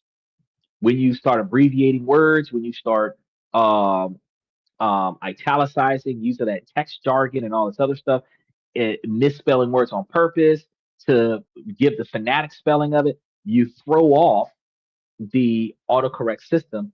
And then what it does is most popular word or more often used word, that's what it's going to automatically change it to. What you have to do is type it in the way you want to type it in. And then when the extra options come up, you want to hit the green button for the word that you typed so that that becomes the primary word. If it's buffering to determine what words you were supposed to type, especially when we got fat fingers and it hits like three buttons at the same time, it's going to guess. And you have to verify it in order for it to follow your lead. AI still has to be programmed, even if it's automated. Now, the philosophy of all of this is going to be paired with a stark fiscal reality. Donald Trump's fiscal year 2027 budget proposal cuts the Department of Housing and Urban Development HUD, cutting their discretionary funding by about 13% compared to the budget that they have in 2026. This includes significant reductions in funding for rental assistance and public housing. The budget also seeks to embed major policy changes, such as introducing work requirements and time limits on rental assistance. This signals a clear shift away from long term housing support and towards temporary conditional aid. The same thing Bill Clinton was doing back in the 90s. Key HUD programs, including housing choice vouchers, which is Section 8, public housing, and homelessness grants, are all slated for large cuts. In a capitalist country, closed mouths don't get fed. So if your ass is hungry, you better open your mouth and say something. And nobody gets anything for free. Advocates are going to argue that these changes do nothing to address the root cause of the housing crisis and risk destabilizing housing for over millions of low income families, particularly those with children who rely on public assistance. When it comes to homelessness, the budget proposes consolidating assistance programs into an expanded emergency solution grant while eliminating programs for permanent supportive housing and youth homelessness projects. This effectively shifts the focus to short term shelters. After accounting for the eliminated programs, overall homelessness assistance is reduced by roughly 19%, running counter to any idea of expanding long term free housing. Notice this is piggybacking on his press conference when he used the example of why free housing doesn't work. While there are some targeted increases for veteran homelessness and youth aging out of foster care homelessness, the broader pattern is one of reduced federal funding for deeply subsidized permanent housing.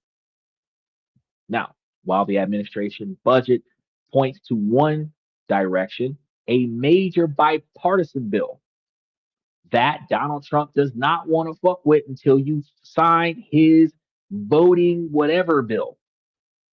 This bill is the 21st Century Road to Housing Act that offers a different, more complex version for housing.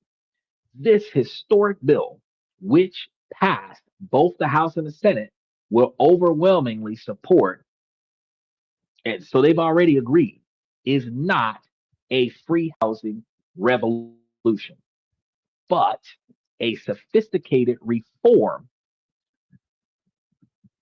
of the housing policy toolkit.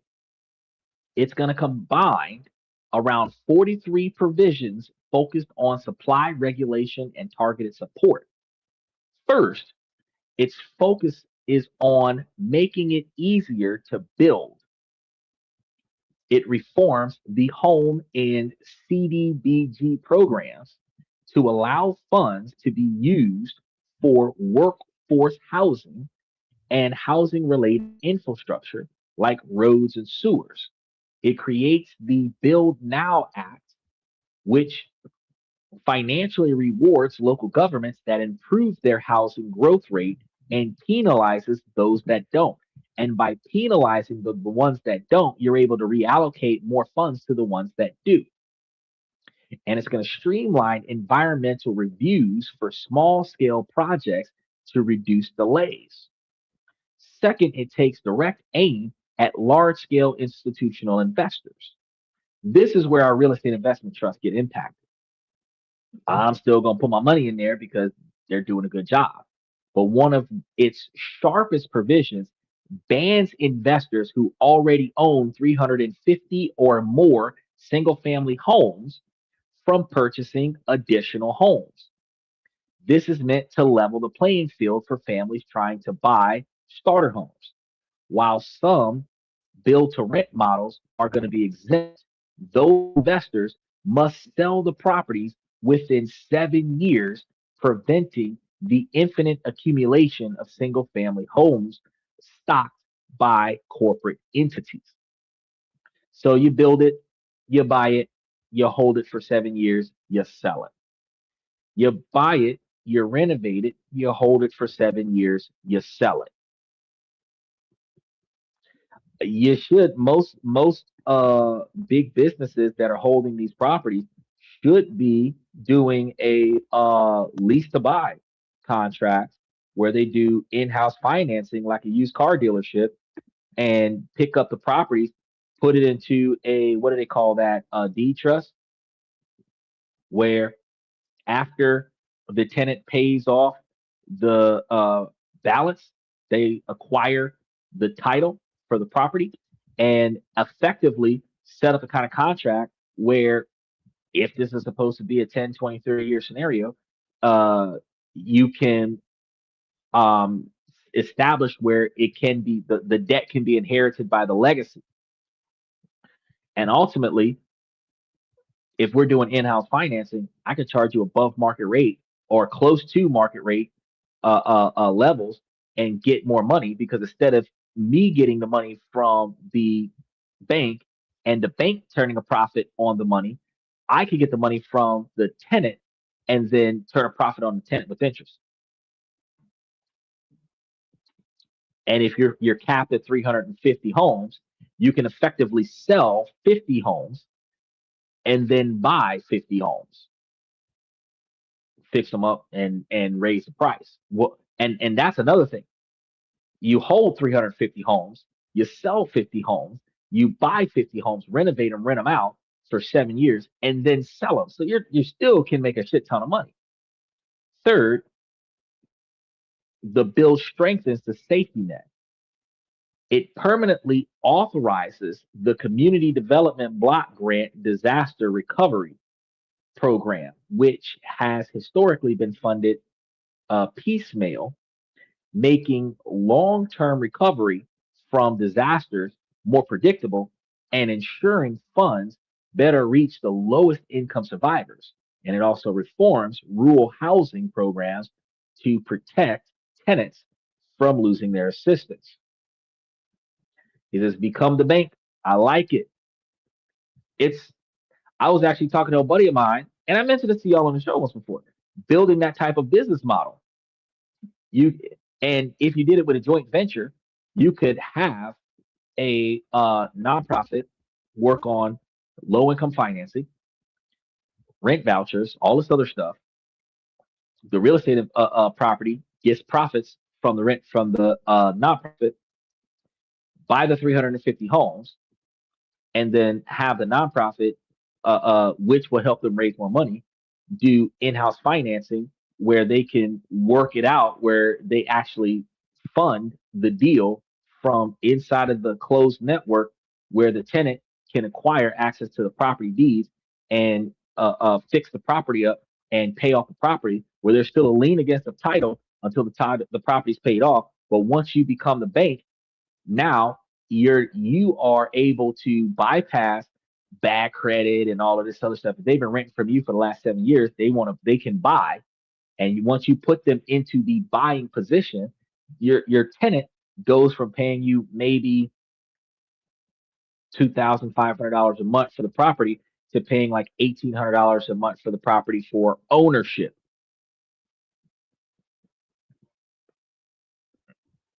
You're still making money on a property. But when you switch over to ownership, I'm no longer responsible for repairs. I just save some money by switching to Geico.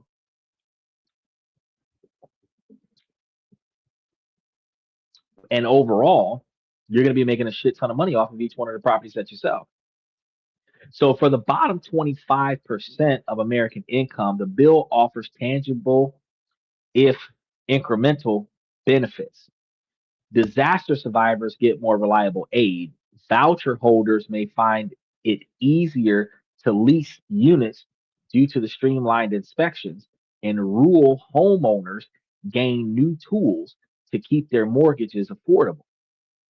And a pilot program for whole home repairs can help with low income owners fixing critical issues like um, failing roofs or plumbing. The institutional investor cap could also reduce competition for starter homes, though critics note the effect on overall prices may be a little bit modest. Now, the bill is designed to have no new net government spending. It is a reprioritization of existing frameworks. Its impact will depend on the future funding, and it shows that even a bipartisan consensus is focused on market based solutions and regulatory reform, not a massive expansion on subsidies. So, if we bring all this stuff together, what do these policies on nuclear energy, guns, and housing really mean for you? Steven says, until I can put at least 40% down on a house or more, I won't entertain it. This new house bill is a poverty trap, if you ask me. Well, you have your first time homebuyer grant, which usually gives you close to $8,000 to go towards the house. You have down payment assistance programs for low income investors that gives you up to $25,000 and 10%. Well, or 10%, whichever one is most needed. So if you have a $250,000 property, they'll give you $25,000 towards closing, which aids you in getting the property closed. I think it's not so much a money trap for poverty individuals, but it is, in fact, a money trap for poverty individuals. And I'm going to tell you why both of them are relatively true. First of all, if you are acquiring a new home based on necessity, not personal desire, where it's just you and maybe one other person, you get your one bedroom house. If at best you got a two bedroom, one bathroom house, you're getting a cheaper house not caring about what other people think about what your house looks like, then these scenarios would be affordable for you. Because if you buy a house of an affordable house, ready to move in house, it is more often than not cheaper than the rent from somebody else doing the exact same thing, buying that house, fixing it up, and then charging the difference to the customer because the expenses for fixing a house and the expenses for buying the house, the expenses for paying on the mortgage is offset onto the customer. So if the property is rented out for $3,000, likely the mortgage might be $1,500 with $500 worth of repairs and $1,000 profit for the property owner minus the management fees for the property management that's going to be collecting the rent and maintaining the property and being on call so that the owner of the property doesn't have to be bothered and just collect the check, which means that out of the $3,000 a month that the tenant is paying for the property owner might actually only get like 500 or 250 if they got a lot of insurances going around. Now, for 350 houses, that's still a lot of money, right? But for the tenant, instead of spending $3,000 a month for that likely 4 or 5 bedroom house, 6, 7, 8 bedroom house, you could be paying like $800 or $900 a month for a 2 bedroom house, or $500 or $600 a month for a 1 bedroom house that you own. It's just not being greedy. Now, the reason why it is a money trap, the average person is going to look at because they do the same thing at the car dealership. They don't ask how much am I paying and what the fuck am I paying for. They ask how much is the monthly payments. As long as the monthly payments are affordable, I can get a bigger house. They don't give a shit about anything else because again, first time home buyer gives you access to like 8 grand. You got the down payment assistance that can give you another 25 grand. If you put it all together, you're likely able to cover closer to $33,000 that you can utilize towards the down payment on a house, which means that you can 10% a $300,000 house or 3.5% a $600,000 house. And we already know that that's not 3.5%, that's 5%, but the minimum requirement of 3.5%, where you're putting down like $30,000 or $35,000 towards a $600,000 house, you can get that $600,000 house and then have a mortgage of $250 a month.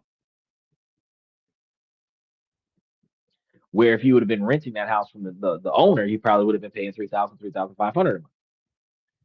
So the greed is it's outside of your budget because you went got a house that was too big, you can't afford it. You live there by yourself. It's not like it was you and 3 adults and 2 kids and you were maximizing your space. That's going to be the reason why I do agree with you that it would likely become a money pit. But in a way, it's also beneficial if you do it the right way. So we can break down the combined impacts across 4 key factors: your living cost, your physical safety, your ability to build wealth, and the specific effects on low income African Americans or low income Americans. Let's start with, because the majority of our poverty class is African Americans, I'm going to throw shade. Look, first, your cost is going to be your living situation, bills, rent, and daily expenses. So the nuclear expansion is aiming to quadruple capacity by 2050.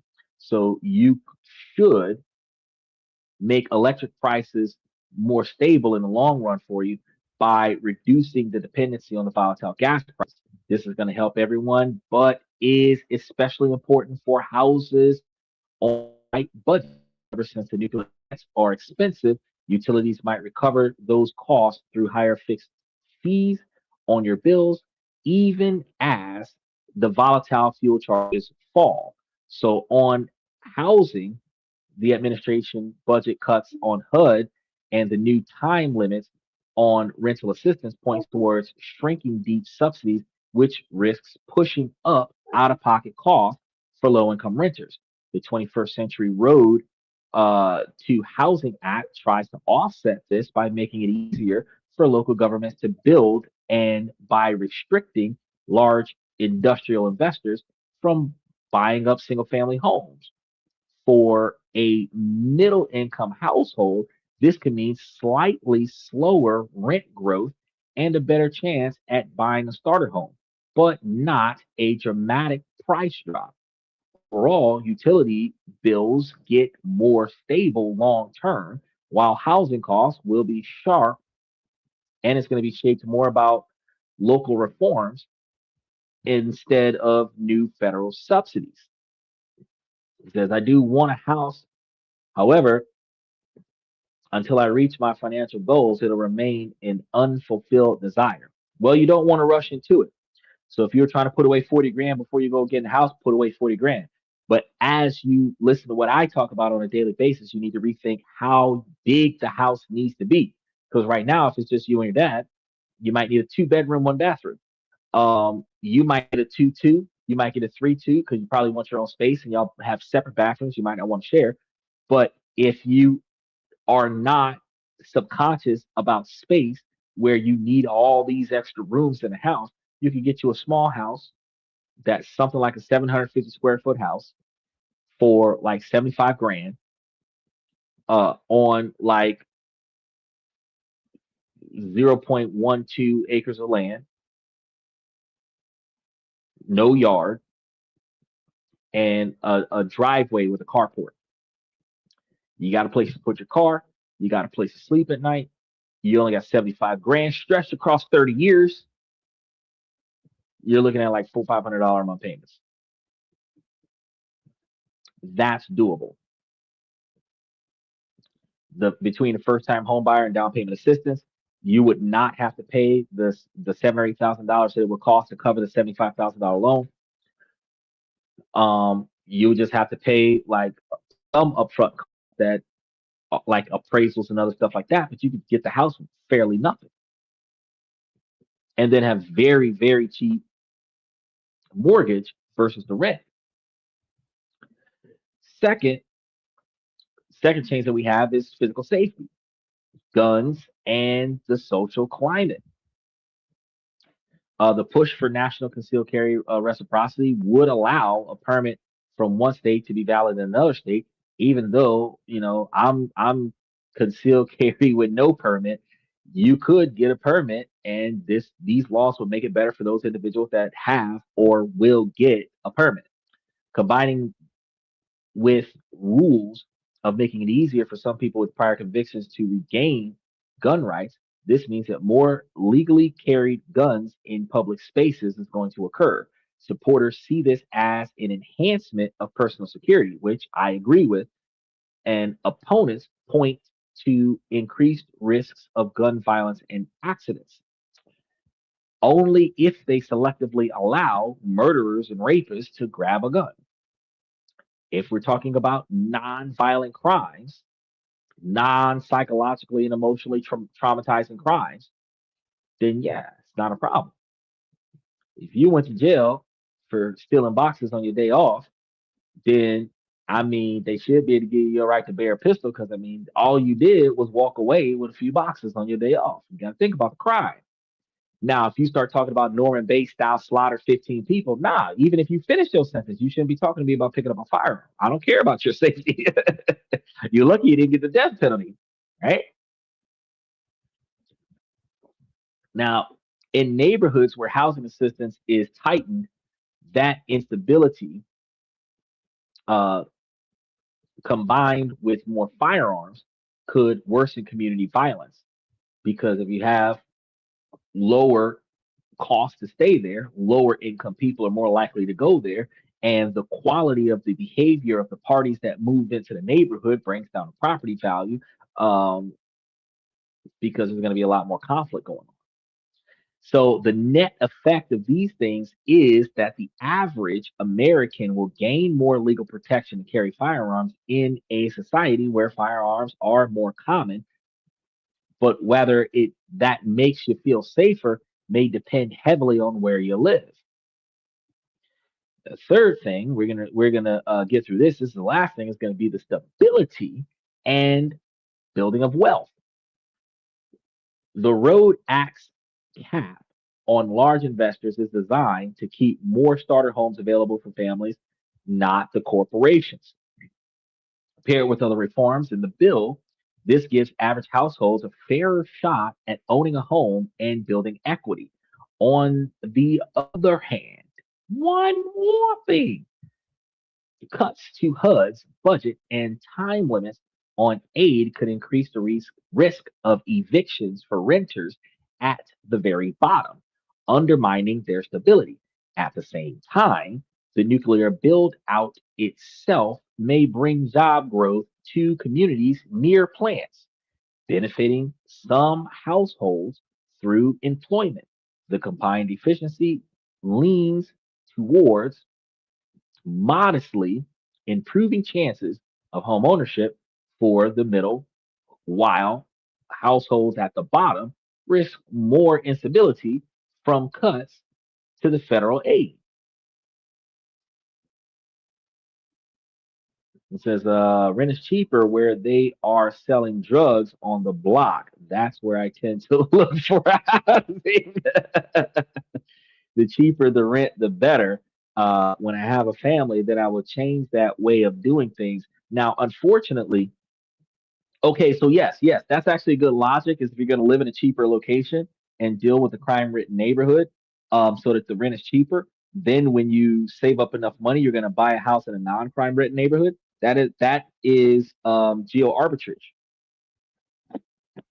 being able to build the money up in a cheap location and then move to an expensive location and spend that money. However, it is not just the drug dealing scenario. A lot of times it's wrapped around minority living there because of the unethical and illegal behaviors that a lot of people do. But the other thing is the less populated areas are going to be cheaper.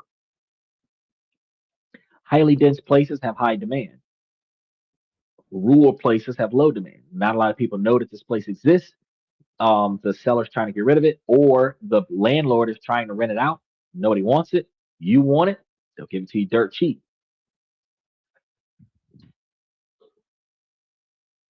There's a Uncle Ruckus bringing down the property value. Dang N words. Man, they had some people next door to me just moved into the murder house. I was looking at them like, there goes the property value.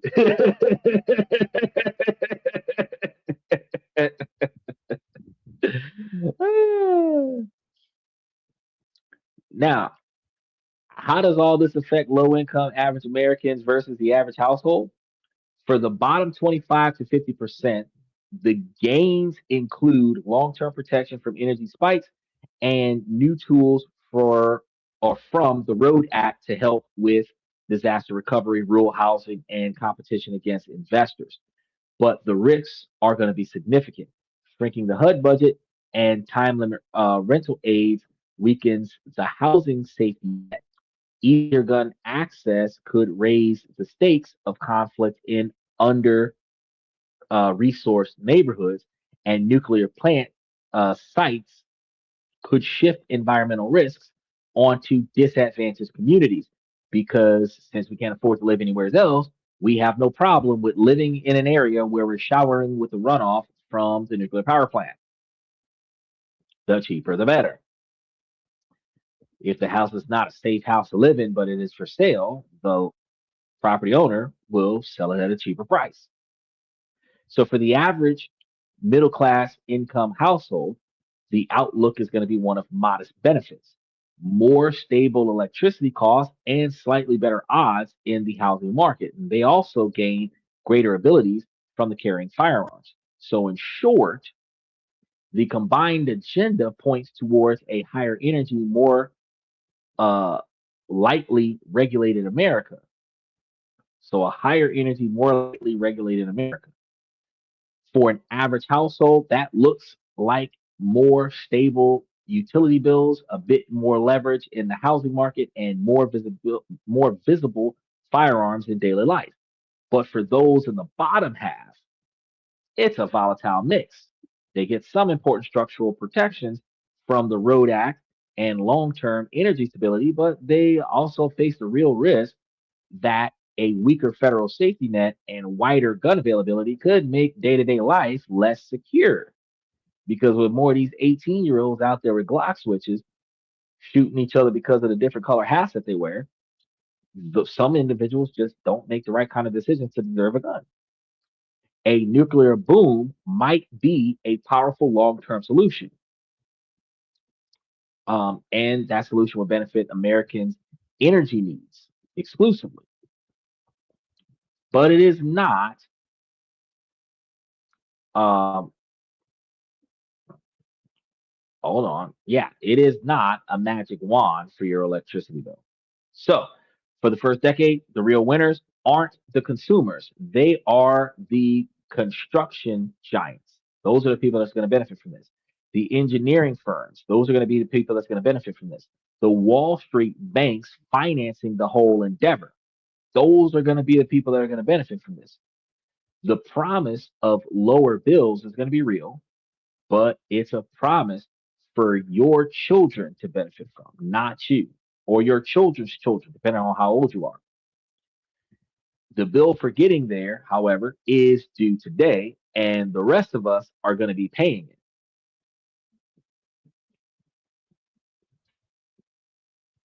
So I think housing is becoming totally unaffordable.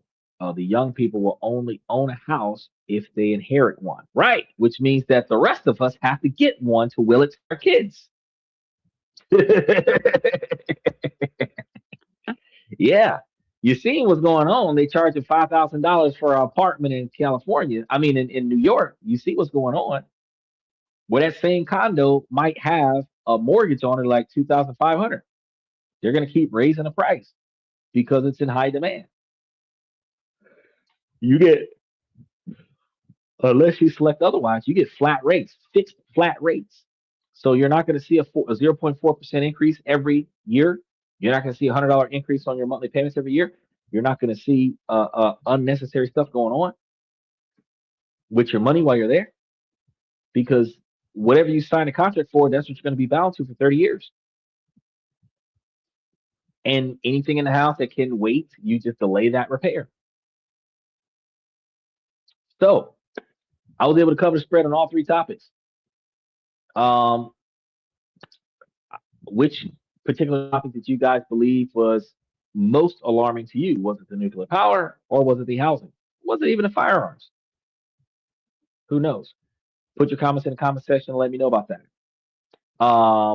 That is actually all I've got for you guys for tonight. We've got a lot more stuff coming up for Tuesday night because we're going to be talking about different ways to make, save, and invest money. So I want you guys to tiptoe in here and take a look at that. And then make sure you hit those notification buttons because we're continuously adding more and more shows as we get closer to the upcoming week. So we have like all the way out to September, shows are being listed. And every few days or every week, we're putting up even more shows. So make sure that you come back and take a look at those. Now, I'm going to start by saying, ladies, as long as the situation doesn't make sense, I'm going to keep asking you ladies to make it make sense. So ladies, please make it make sense. Fellas, I give you this information to make you guys higher value men, not just by improving your financial life, but also by helping you guys navigate through your personal decision-making skills. You guys have to pay attention to the things that are inside of your control that you don't like, make the changes where necessary so that you can navigate around things that are outside of your control. Right? Ladies, while this is a male driven podcast from the male's perspective, you too can learn how to become a higher value woman. You just have to prioritize your 20 and 30 year plan, reverse engineer that to what you're going to do today. Keep your eyes and ears open for the potential suitor with the right personality characteristics, drive, ambition, dedication, motivation, admiration, and integrity to get to where he's trying to go with his goals. And then see if his goals mesh up with your goals, where y'all don't have to have the exact same goal, but they have to be going in the same direction. Long-term satisfaction, not short-term gratification. If you're living in the now, if you're living in the moment, you're not preparing for your future. Right? But if what you're doing today is going to get you where you want to be at in 20 years, that's what you need to be trying to get done. So I want to give a special shout out to FX Trader, Steven, Michael, OG Kicks, and Unc Andy. And again, special shout out to Unc Andy for becoming one of the members of the membership. And then Joe Jack, special shout out to Joe Jack because he pops up at random as well. And Daniel Berries. I appreciate you guys for coming to tonight's show. Thank you for coming to This and That. I'm your host, Xander, where we talk about this, that, and everything in between. And I will see you guys tomorrow night.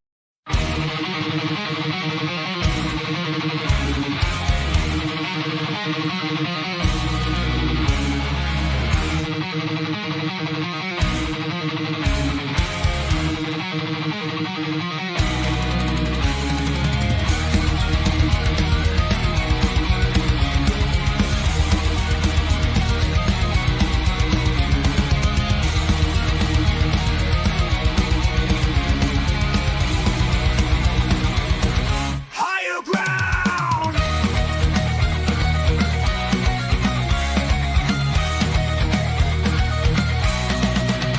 Used to chase validation, now I validate myself.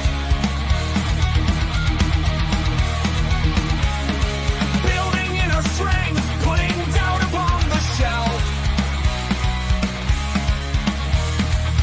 No more unnecessary drama, no more wasted time. Climbing higher, constantly making my own climb. Standing on higher ground where excellence is found. My potential knows no bounds, raising the bar, breaking ground.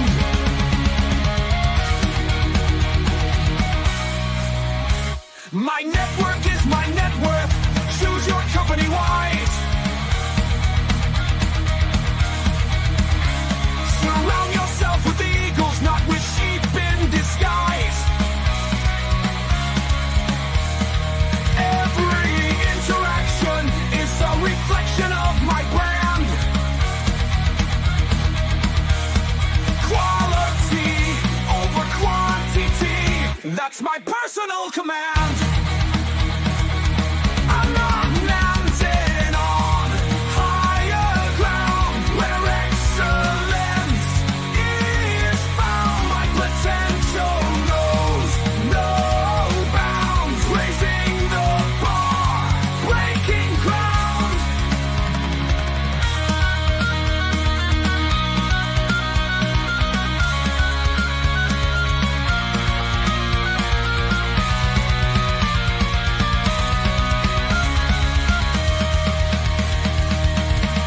I'm not just living, I'm manifesting my vision, cutting through limitations with surgical precision. My expectations are my compass, my respect is my shield to mediocrity and chaos. I will never